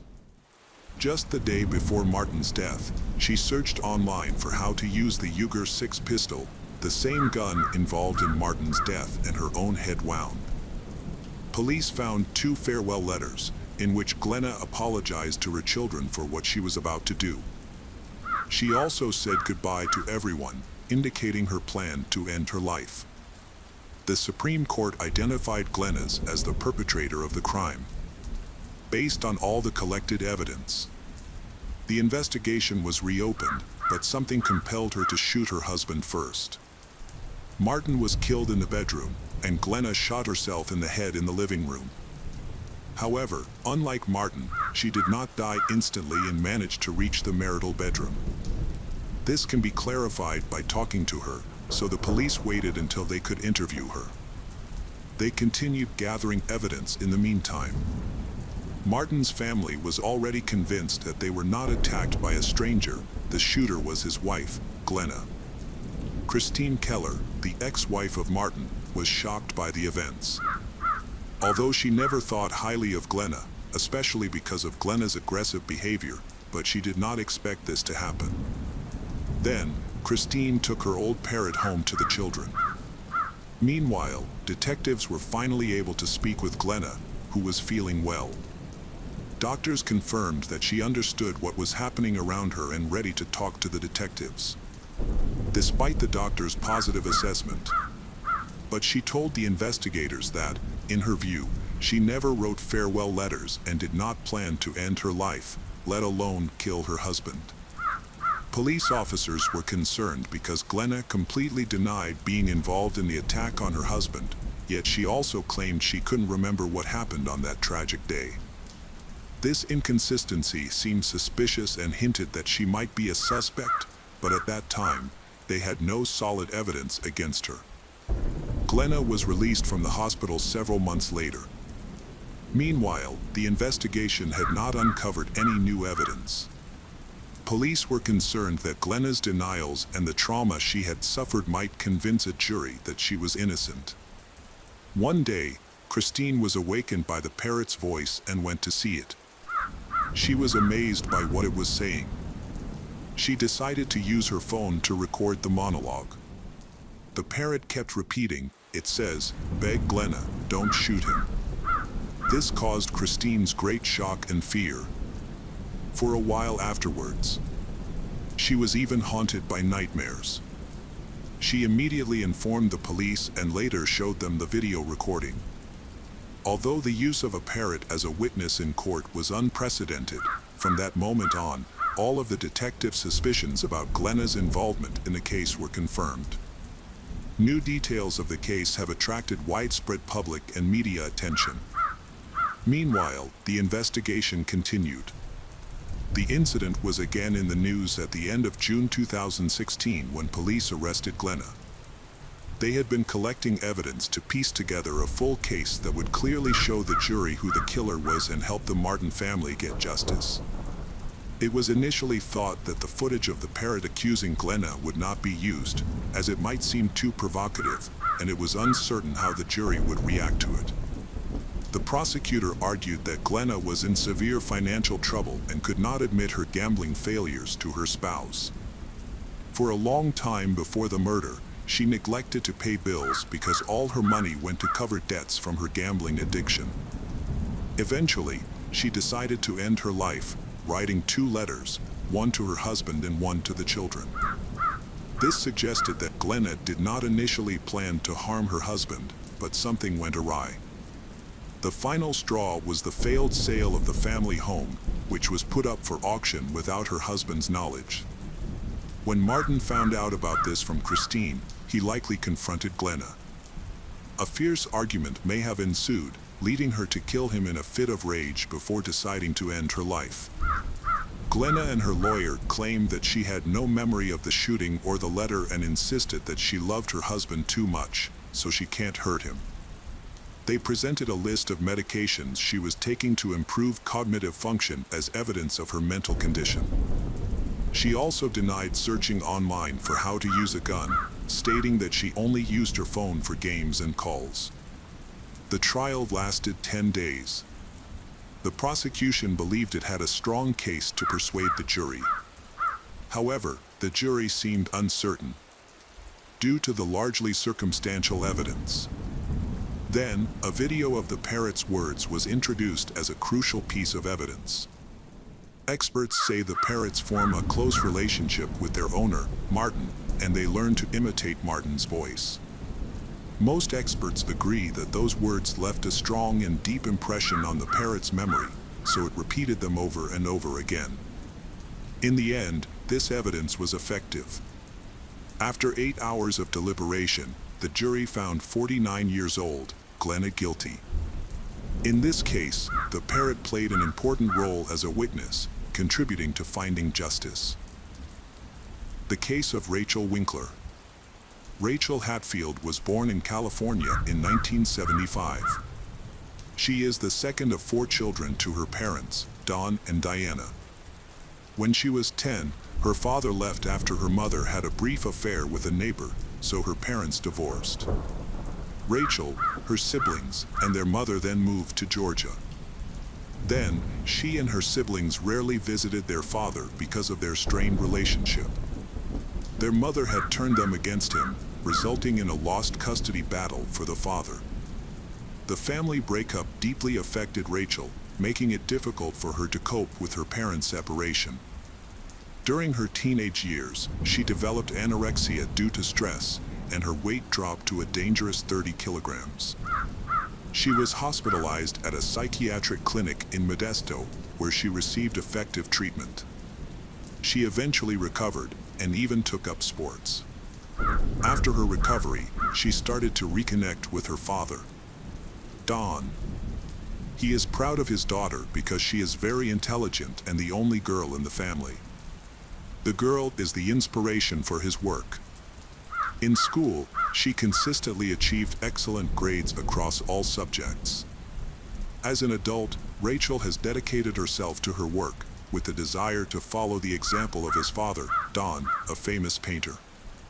In high school, Rachel met her boyfriend, Tim, who was also an artist. After finishing school, they moved in together.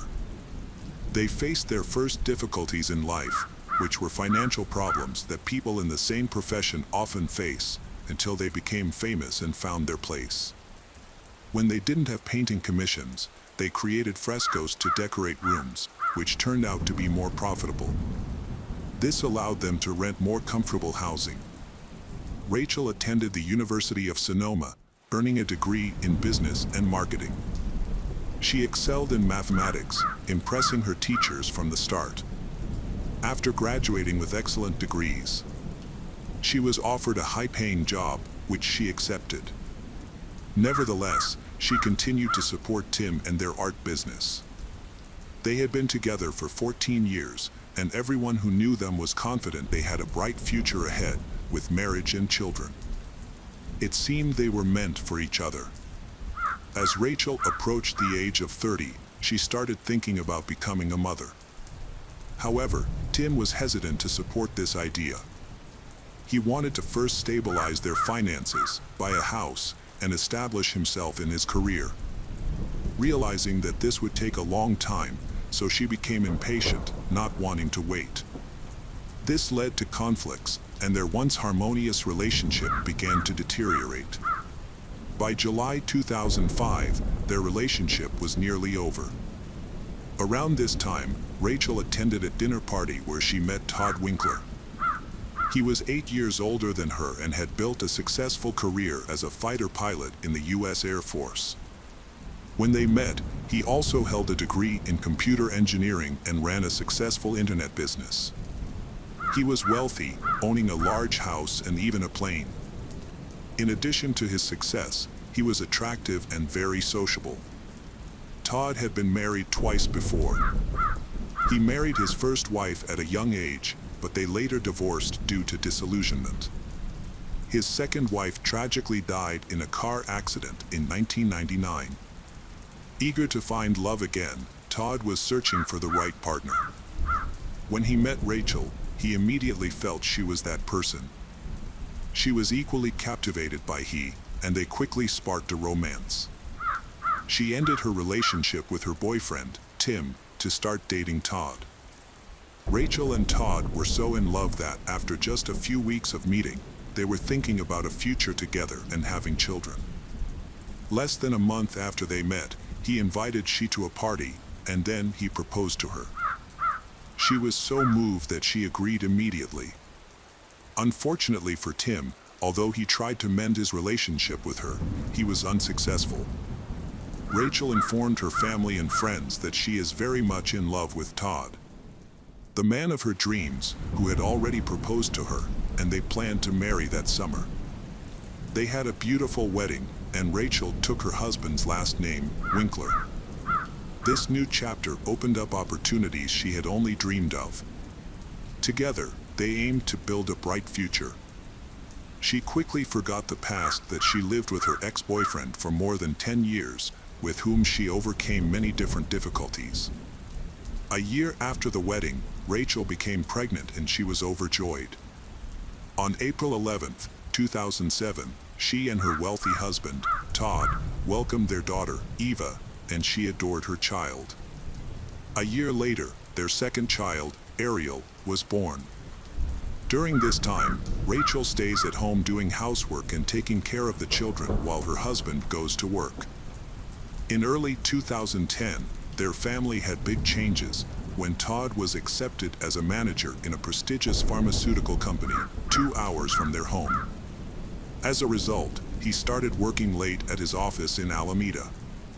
During this time, the family lived in an area reserved for the extremely wealthy, where each had their own garage to park their personal jet. Feeling tired of her life at home, Rachel took a job as a manager at the nearby airport, a decision Todd supported. In September 2009, when Todd was working away from home, Rachel met a man named James White, who was doing repair work, and they struck up a friendly conversation. Around this time, her relationship with Todd began to deteriorate. The attachment and attraction they once felt for each other had faded. According to Rachel's relatives, she no longer seemed as happy or radiant as before. Todd discovered her relationship with James and was upset that she was spending more time with James, his colleague, than with him. He began to suspect that Rachel was developing feelings for James. Concerned, he sought advice from his father-in-law, Don, who followed the Ozan religion and upheld family values. Don strongly objected of his daughter's behavior, and he and Todd believed she was behaving inappropriately. Don viewed the situation from his own perspective, as a similar experience led his family to fall apart. After that, he spoke face to face with his daughter, Rachel, believing he could understand her and save her relationship with Todd. Don explained that he should not have ended things with Diana over affair. A year after his divorce, he reconsidered the situation and realized that he should not have left his wife and children, but should have forgiven his wife. Because of his stubbornness, everyone faced serious difficulties. However, in his case, he could no longer change anything, so he asked his daughter to reconsider and leave James, and she promised to think about it. Despite her father's advice and opposition from Todd and others, Rachel continued to communicate with James, whom she adored. She admitted to her friends that she had fallen in love with James.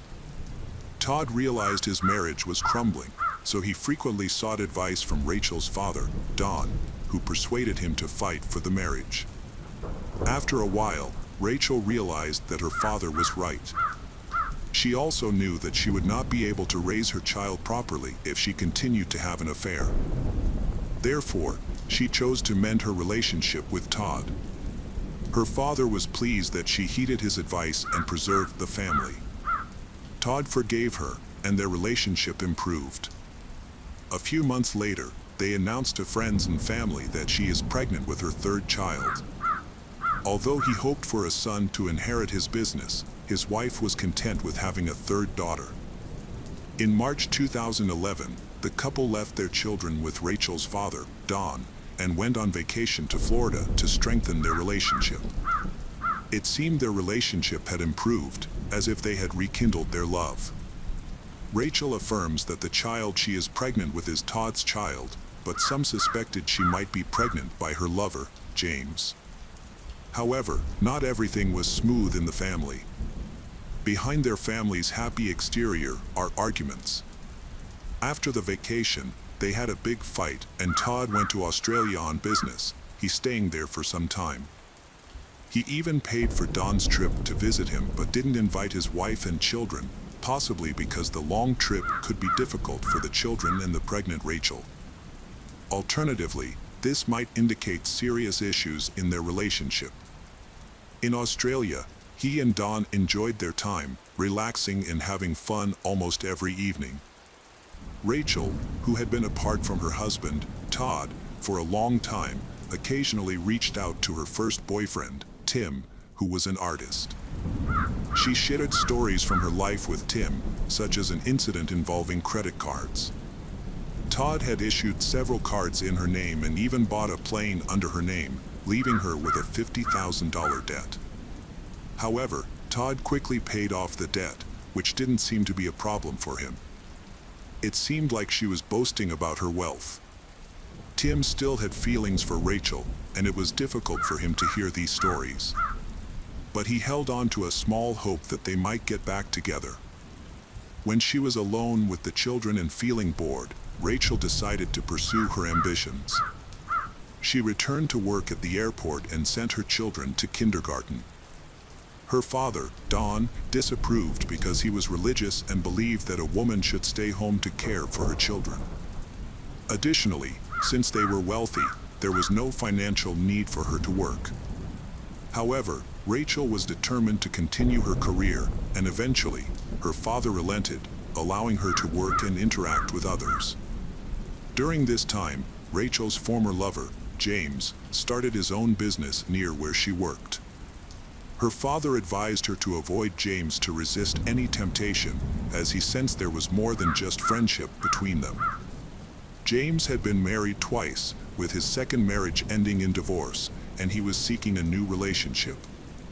However, he didn't want to break up another family, so he kept his distance from her. As time went on, the situation evolved. In early June 2010, Rachel called James and said that she was blindly in love with him and that she did not want to live with Todd anymore, which left James confused. Although both were married at the time, but James still loved Rachel, and they began meeting secretly. Rachel's husband, Todd, frequent business trips to Australia, which allowed James and Rachel to meet without obstacles. James even improved his relationship with Rachel's children. The hardest thing for Rachel and James was keeping their relationship a secret from their neighbors. At times, they acted too openly, leading to rumors about their secret affair. Eventually, James couldn't keep the relationship secret any longer and filed for divorce. He confessed to his wife that he loved Rachel. His wife was furious and informed Todd, who became very upset. Todd called Rachel, begged her to end her relationship with James for the sake of their children. Then, Rachel promised she would break up with her lover, James. Despite this promise, Rachel and James continued to meet, but more discreetly. In July 2011, the Winkler family welcomed their third child, a boy, Alex. Even though the child is not James's child, but he loved Rachel deeply and dreamed of a future with her, willing to raise her children. However, Todd eventually discovered that Rachel was still seeing James. This was really a big shock to Todd's. Naturally, Rachel's father disapproved of her actions and he supported Todd. Rachel's father, Don, suggested that Todd meet with James to discuss everything calmly, as rational men should, and Todd agreed. Then, Don and Todd went to James' house. When they arrived, James and his daughter, Caitlin, had just finished target practice. Then, they spoke calmly. Todd explains that he is Rachel's legal husband and he loves her very much. They had children together, and he asked James to stay away from her. James agreed, but secretly had no intention of ending his relationship with Rachel. Actually, Rachel and James were planning to start a new life together. Rachel had told James that Todd was being tyrannical and tormenting her, though there was no evidence to support this. She even claimed her third pregnancy was a result of rape. This angered James, and he wanted to help her. In October 2011, Rachel visited her university friends for the weekend. She expressed frustrations about Todd not providing her with money, which forced her to borrow for essentials like diapers and food for the children. She revealed that their house was in urgent need of repair, but Todd had no plans to address this. She felt controlled and manipulated by him. Despite she not wanting a third child, but he forced her. She shared her predicament with at least 3 friends. It seems she is in a difficult situation and does not know how to continue raising her children in such an unhappy family situation. One of Rachel's university friends was a lawyer and offered she advice on marriage and divorce. Rachel plans to manage the family finances and wants to reach a fair separation agreement with Todd. She aimed to secure her share and settle alimony matters peacefully, but he was against the idea of divorce. In November 2011, Rachel stopped making mortgage payments on the house because Todd was not giving her money and was hiding his income from her. She began to suspect that he was planning something against her. On November 11th, she called her lawyer friend and expressed that she was ready to begin the divorce process.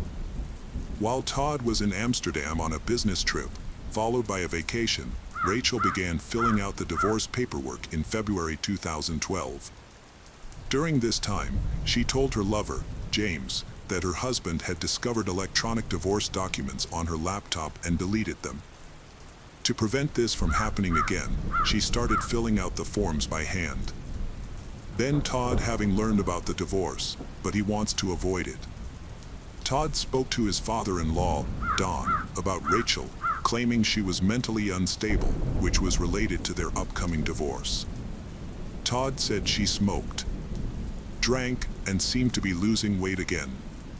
However, Don, who saw his daughter Rachel regularly, didn't notice any issues. Rachel explained that her weight loss was due to the stress from the ongoing divorce. The family situation had become extremely tense and seemed headed for a bad outcome.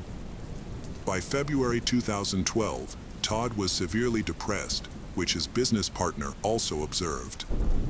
Todd's business partner suspected that Todd had mental issues because of the divorce, but he insisted that the problem was with his wife.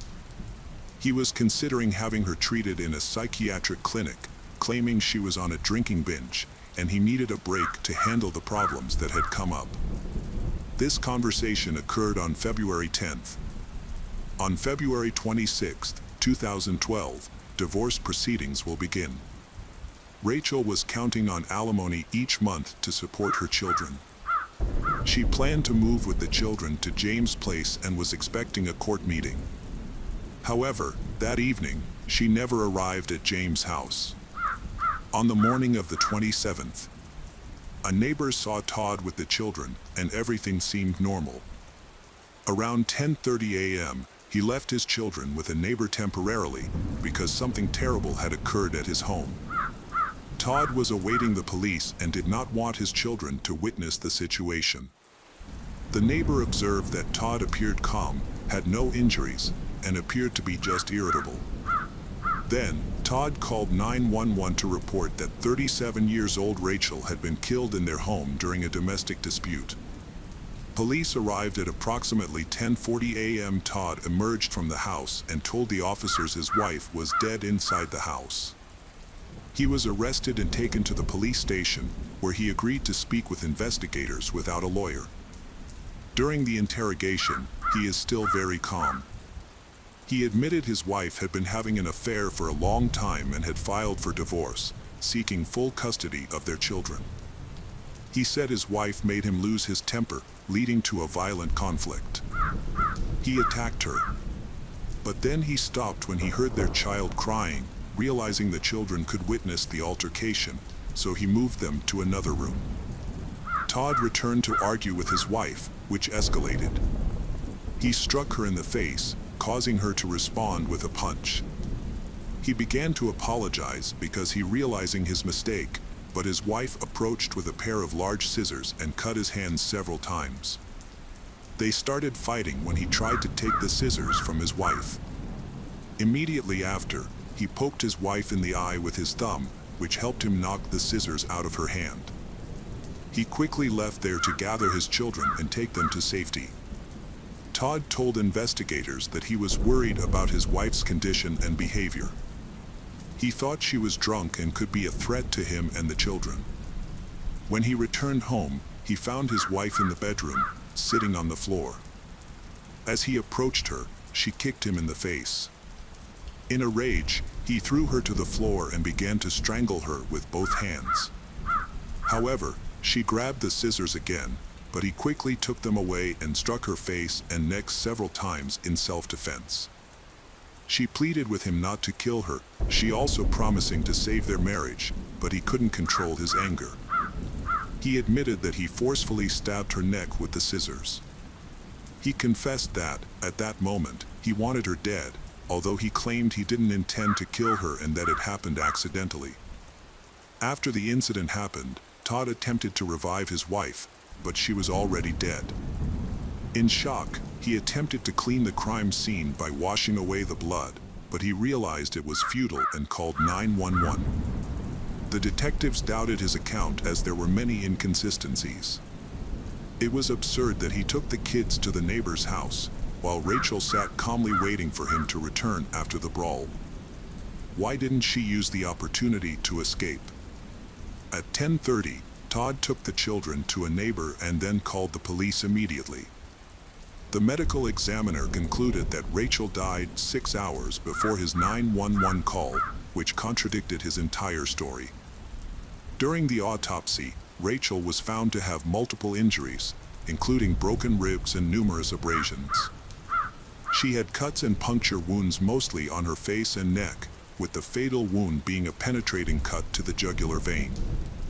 She bled to death in several minutes and had defensive cuts and injuries on her arms and body, indicating she resisted. She was not drunk, having only consumed a little alcohol. Her injuries indicated a brutal attack. Detectives investigating the case learned of the death of Todd's second wife, Catherine. However, they decided to re-examine the case. Catherine's death was initially ruled as a car accident. However, investigators developed new suspicions and decided to review the case.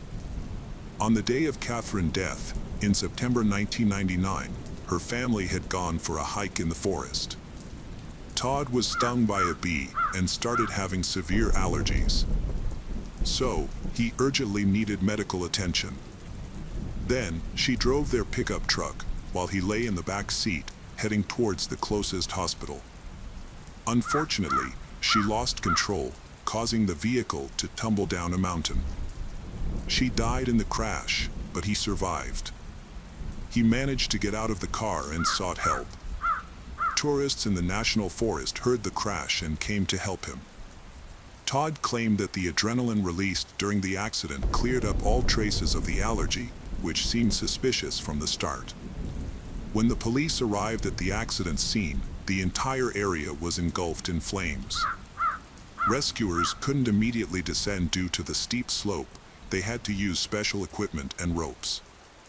It was puzzling how Todd managed to climb to the mountain summit without hail. Despite the hot weather, he was wearing winter clothing, which he blamed on chills and fever from an insect bite. Although he claimed to have been in the car with Catherine, he had no injuries, not even a scratch. This was hard to believe, given the severity of the accident. He explained that he was thrown from the pickup truck and his winter clothes protected him. He couldn't remember the location of the insect bite due to fear, and doctors found no evidence of a bite. He believed Catherine was driving too fast, which caused her to lose control. Catherine's autopsy revealed that smoke inhalation and thermal burns caused her death. Her body was completely burned, making it difficult to determine the extent of her injuries. Additionally, a medical examination found no signs of foul play.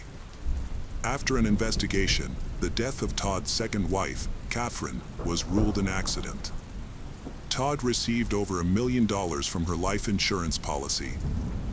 Following her death, he cut all ties with her friends and relatives, who suspected him of staging her death for financial gain. They thought his story was too implausible, and their suspicions strengthened when they learned about Rachel's death, they believing Catherine had been murdered. In October 2012, Todd Winkler was on trial for murdering Rachel. His story changed with each interrogation, similar to his inconsistencies after Catherine's death. It is believed that he planned Rachel's murder very carefully. At that time, Rachel's father, Don Hatfield, was granted full custody of her child. He saw this as a chance to make up for past mistakes and to rebuild the family he had once destroyed. Don believed that Todd killed Rachel not because of her affair, nor because of their impending divorce, but because she knew his secrets and had threatened to expose them, so he silenced her permanently. According to relatives, Todd had been violent towards Rachel's in the past. For instance, her brother witnessed Todd attack her on she by the defendant in a San Diego bar in 2006. She also told her relatives that if anything bad happened to her, it would be because of her husband. She felt he was dangerous. Rachel's eldest daughter shared a noteworthy family incident. One day, Rachel discovered a box containing the ashes of Catherine in a closet. Then, she remarked that she hoped she would never become ashes, and he responded by saying that she should just never make him angry. This exchange left the daughters and Rachel feeling uneasy. During the trial, it was revealed that Todd had previously attempted to harm Rachel. While they were scuba diving on vacation in Florida, he supposedly left her alone, causing Rachel to struggle to reach the boat and almost drown. Later, he reportedly tried to push her off a motorcycle. However, these accounts were unverified and based on stories Rachel told her friends, which she often exaggerated. It was confirmed that Todd had mental disorders, diagnosed with dissociative and conversion disorder, which can cause a break from reality. Despite this, psychiatrists considered him mentally fit. Then, he emphasized his mental health issues to try to lessen his sentence. One day in court, he even feigned psychosis, but this tactic failed. The prosecution argued that Todd committed a premeditated murder. According to the prosecutor, he took scissors, entered the bedroom while his wife was asleep, and killed her. He then had 6 hours to stage a fight, inflict defensive wounds on himself, bandage those wounds, eliminate unnecessary evidence, feed the children, and take them to a neighbor. Only after doing all this did he call 911. Blood stains found on the children's food plates showed that he had prepared breakfast for them after killing their mother. Later, Todd admitted that he did not call emergency services immediately. The timeline he provided did not match the facts. He claimed he took the children to a neighbor before killing his wife and calling for help, but his wife had already been dead for several hours.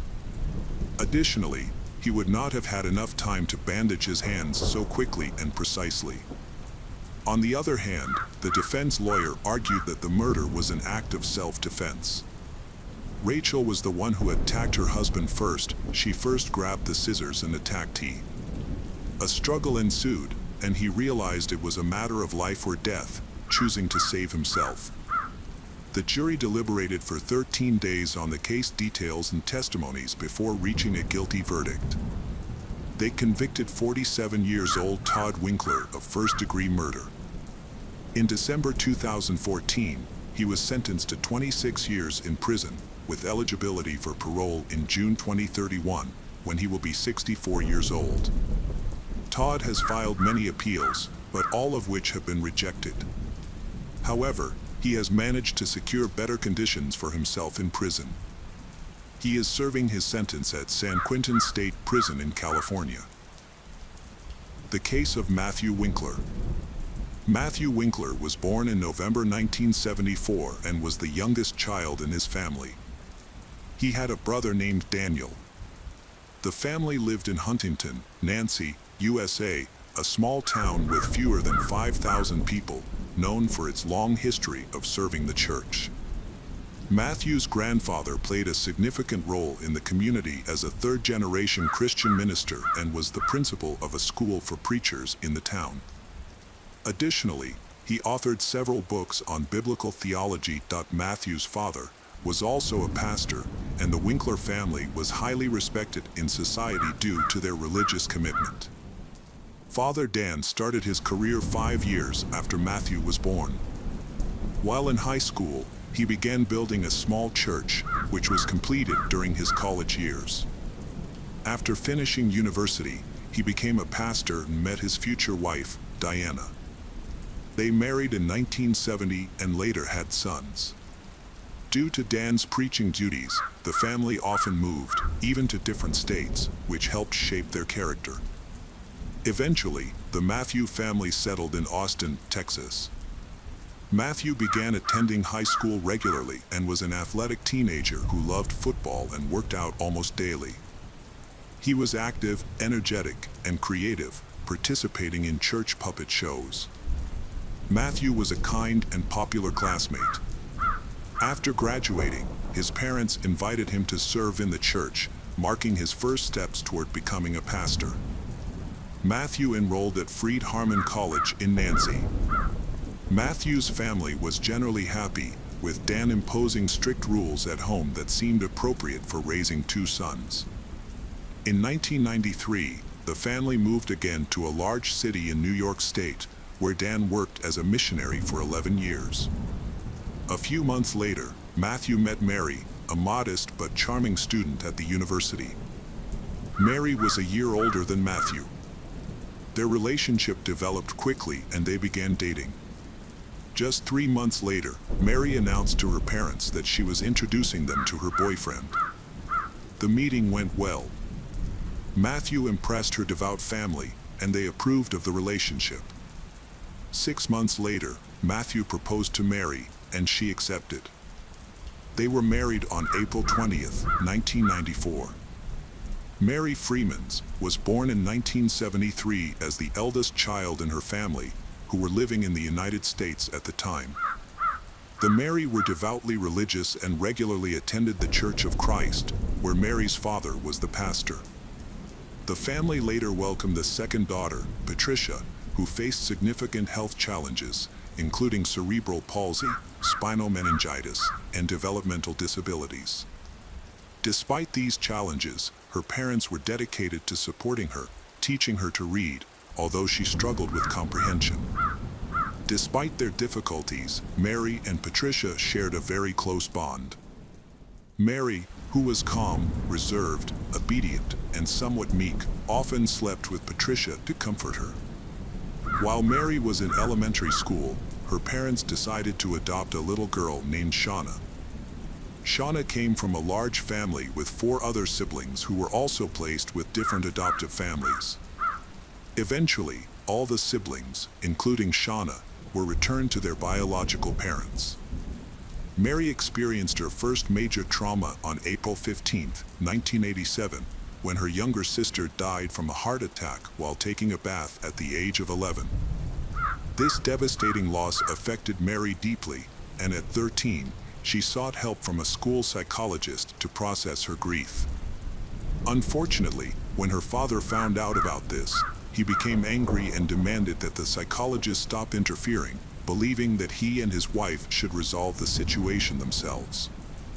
As a result, Mary lacked emotional support from her parents, which led to her developing post-traumatic stress disorder and many other psychological issues that she struggled with throughout her life.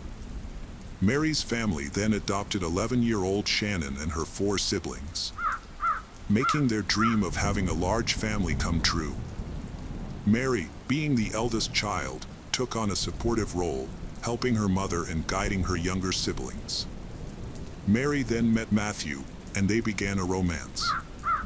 They began dating and often skipped school to spend time together. When they found out Mary was pregnant, they decided to drop out of school. They married and moved to Knoxville, where they lived in a small apartment near Mary's parents. Matthew found work on a construction site. During this time, he felt exhausted by the physical demands of his job and the challenges of their marriage that they were beginning to experience. Matthew began to take his stress out on his wife. He felt resentment towards Mary for dropping out of school and for the difficult situation they were in, especially while his friends were living carefree lives. In order to support his family, Matthew had to work hard. Eventually, he decided to quit his job and start looking for a new job back home. During this time, Mary faced new challenges when her mother was diagnosed with cancer. Despite the support of her family and her mother's treatment at a specialist clinic, sadly her mother passed away in April 1999. The loss had a profound impact on the entire family. Mary's father was left to care for 5 children on his own, leaving her adopted siblings to seek Mary's help more often. Although she supported them as much as she could, she was unable to spend all her time with them as she was pregnant with her second child and responsible for her new baby.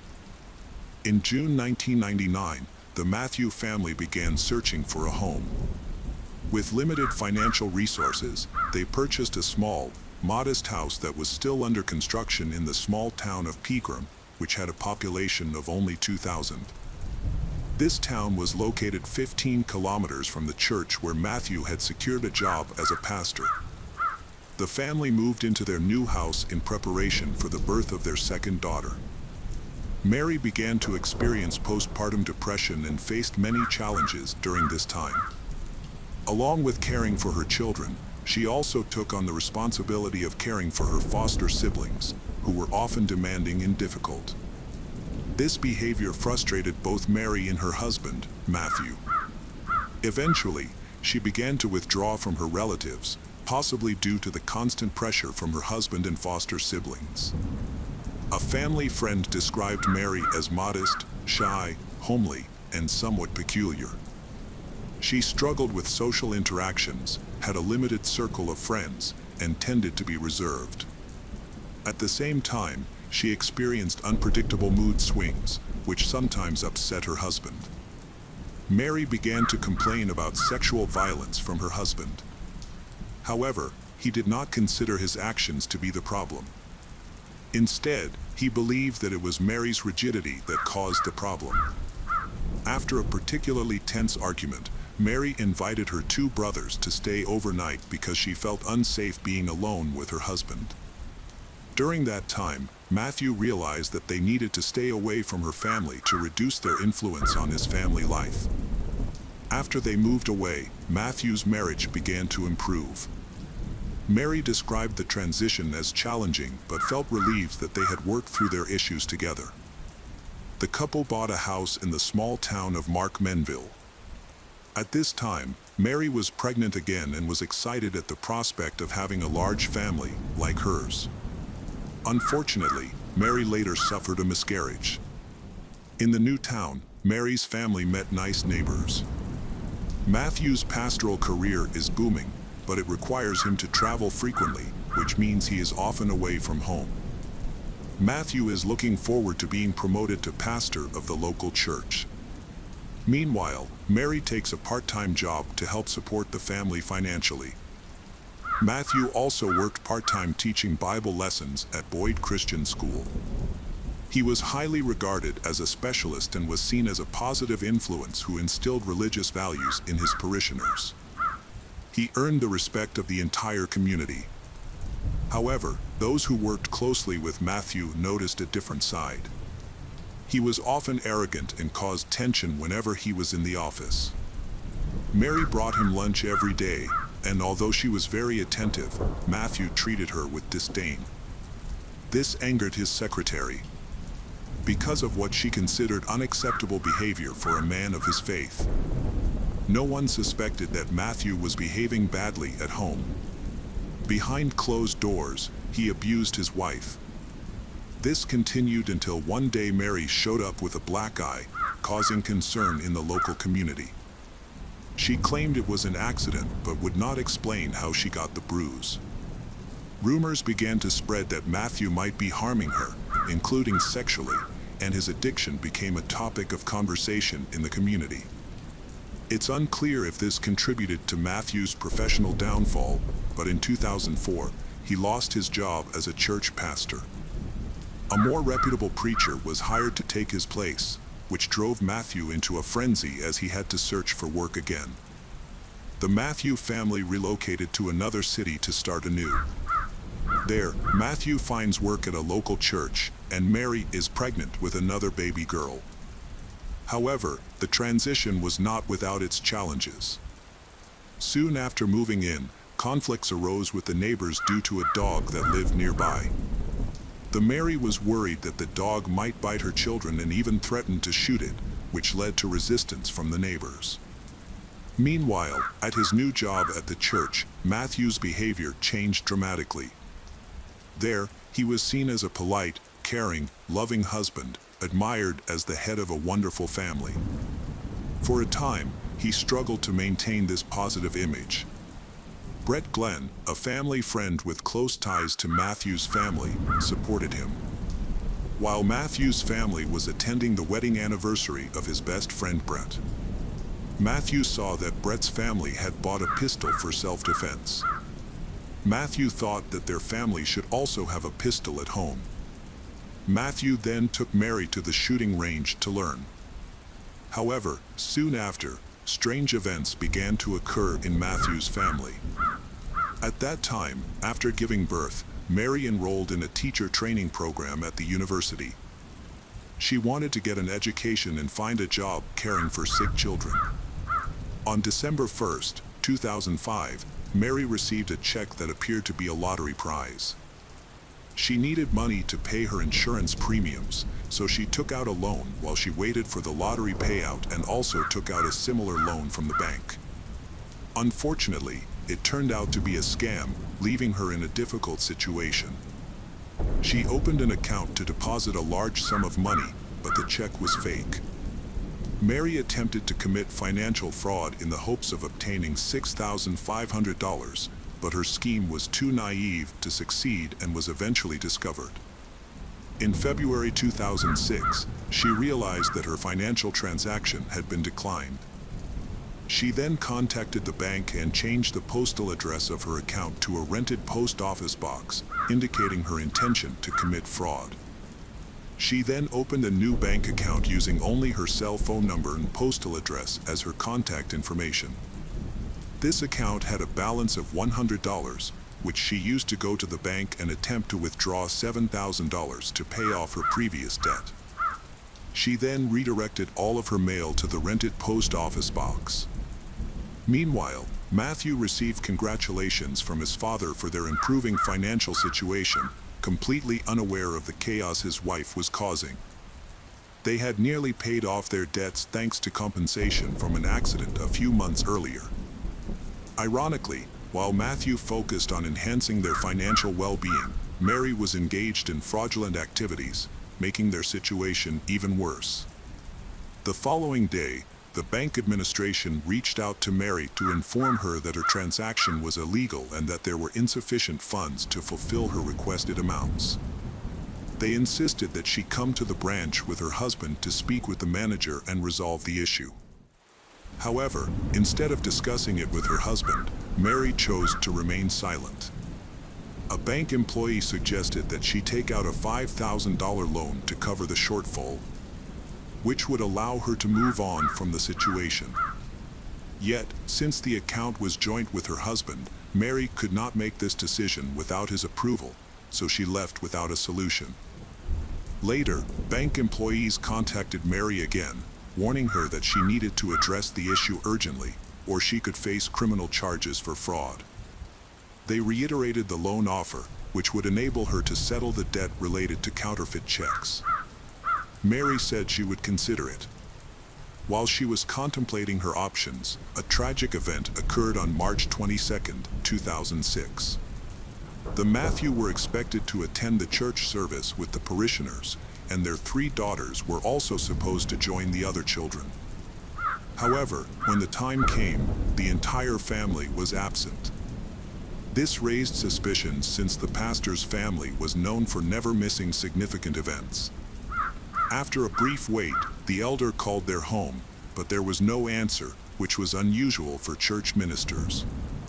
Additionally, Matthew was scheduled to deliver an important sermon that day, leading everyone present to suspect that something was amiss.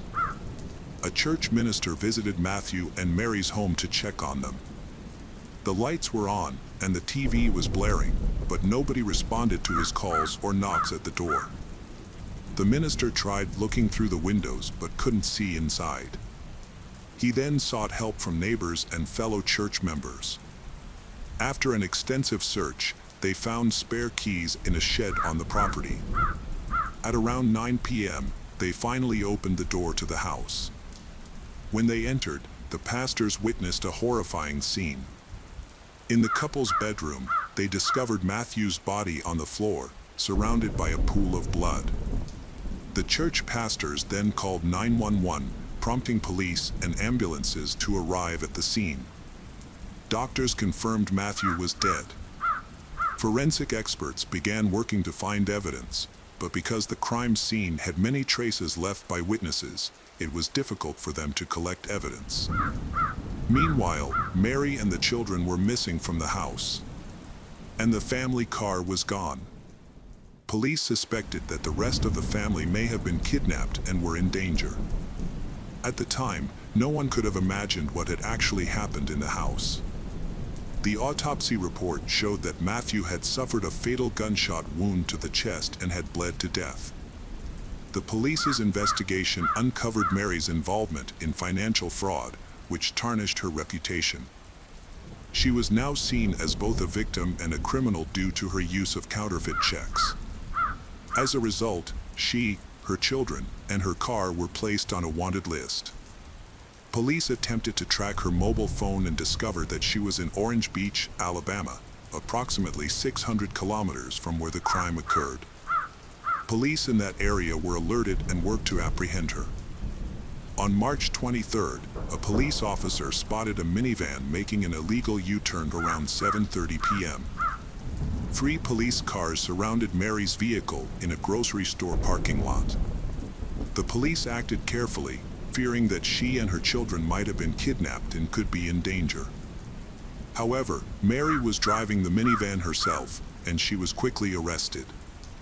She listened to her rights with a blank expression and went to the police station with her children. In the back seat of her car, they discovered a 12-gauge shotgun, and Matthew was shot with. Mary's daughters extremely frightened. Mary gave her relatives contact information so the children could be cared for while she was arrested. She faced criminal charges of check fraud and explained the circumstances surrounding her husband Matthew's death on the bedroom floor. Just a day after her arrest, Mary confessed that the previous day, she and her husband had had a minor argument, which led to them sleeping in separate rooms. She eventually retrieved a gun he had kept in the closet for protection. Mary said she could not remember the events clearly, feeling like she had amnesia.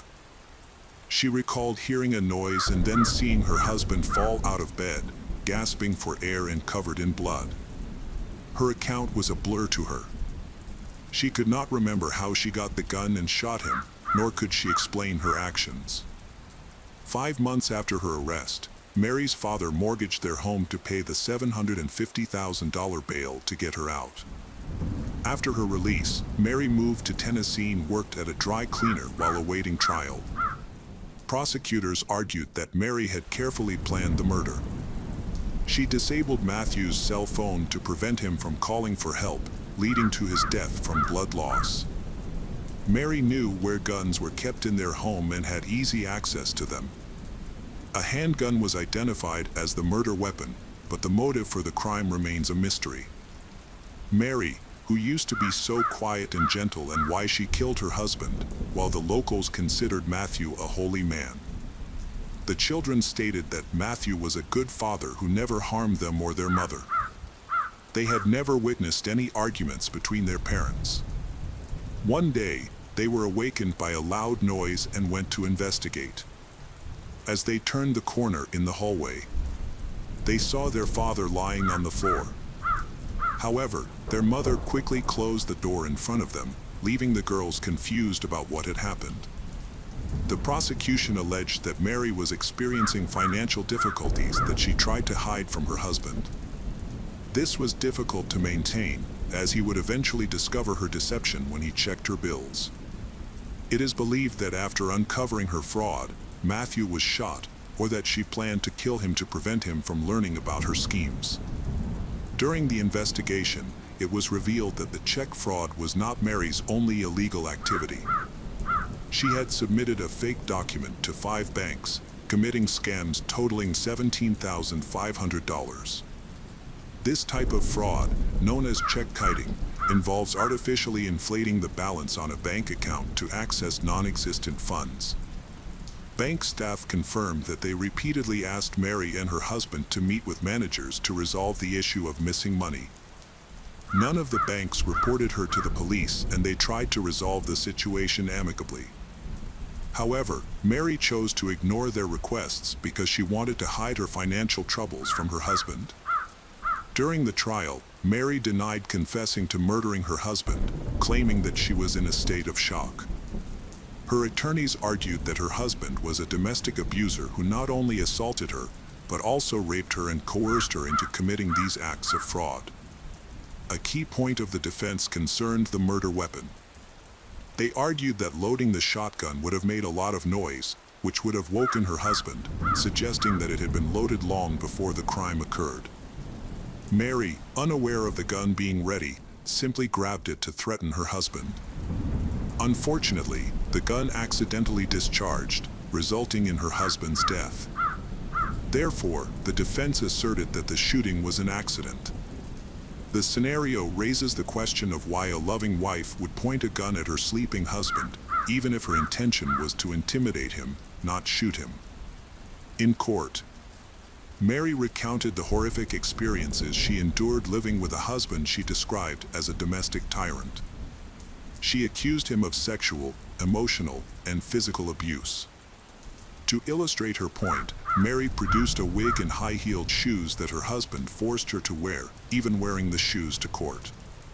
She burst into tears upon seeing them again. Matthew's controlling behavior extended to how she dressed, as he forced her to wear revealing outfits and watch adult films.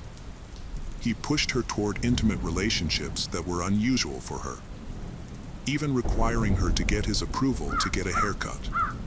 Despite this, she hid her shame and fear, concealing the truth about him. She described a home environment where he maintained strict control and harshly punished Mary for the smallest mistakes. She even feared he might be abusing their children. Over the years, this led her to build up significant resentment towards him. On the morning of the incident, Mary was awakened by her youngest daughter's crying at 6 o'clock. Frustrated, Matthew angrily pulled her out of bed, insisting that Mary go comfort their daughter. Mary complied and went to the nursery, but the youngest daughter continued to cry, which made Matthew even angrier. He ran into the room, picked up the baby, and covered her mouth and nose to silence her.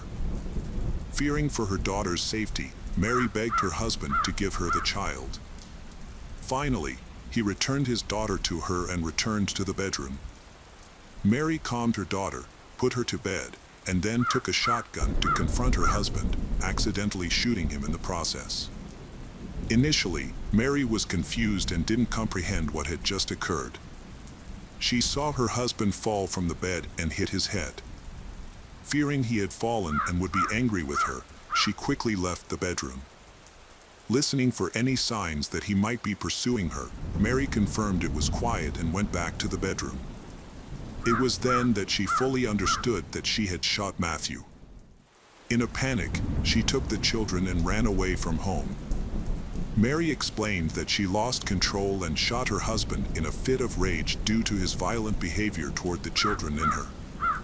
After he attacked them, he went to sleep, and in that moment of anguish, she accidentally shot him.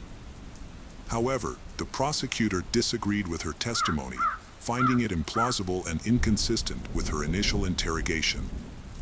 They argued that she killed Matthew to prevent him from discovering her financial fraud. The jury had to consider numerous documents and testimony, and consider several sentencing options for Mary Freemans. The lightest sentence was 1 year in prison, while the most severe was life in prison without parole. She also faced the possibility of losing her parental rights forever. After deliberating for about 8 hours, the jury returned a verdict on April 19, 2007, finding Mary guilty of manslaughter, which fell between the lightest and most severe sentences. The case was awaiting a final verdict from the judge, and Mary was expected to be sentenced to at least 6 years in prison.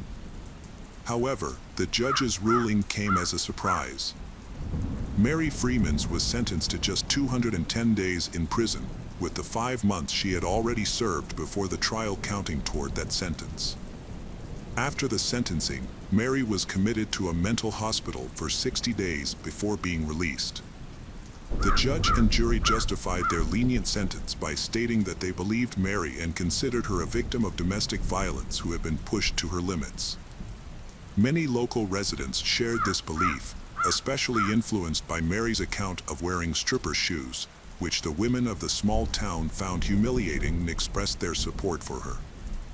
The prosecution found the sentence unfair. They believed it was a premeditated murder because Mary deliberately picked up a gun and entered the bedroom without being pursued or in any danger. Once in the bedroom, she pointed the gun at her husband and shot him, showing that it was not an accidental murder. Despite their arguments, the court rejected their arguments and denied several appeals to reconsider the case. The decision was widely seen as unjust, leading to public outrage, particularly among the victims' relatives. In August 2008, Mary won full custody of her 3 daughters, who had been living with Matthew's parents. A custody battle ensued, with Matthew's relatives arguing that Mary was an unfit mother because she had killed her husband and had anger management issues. They expressed concern that she might resort to violence again. However, their arguments were unsuccessful and Mary was awarded custody of the children. She was not charged with any wrongdoing in connection with Matthew's death, and it was implied that she had been coerced into committing the crime. Mary worked at a dry cleaners for a time before moving to a daycare near McMinnville. Unfortunately, neither of these jobs were long-term due to the negative attention she received from the public and media. Mary is now 50 years old. She lives a lonely life and no one knows where she is.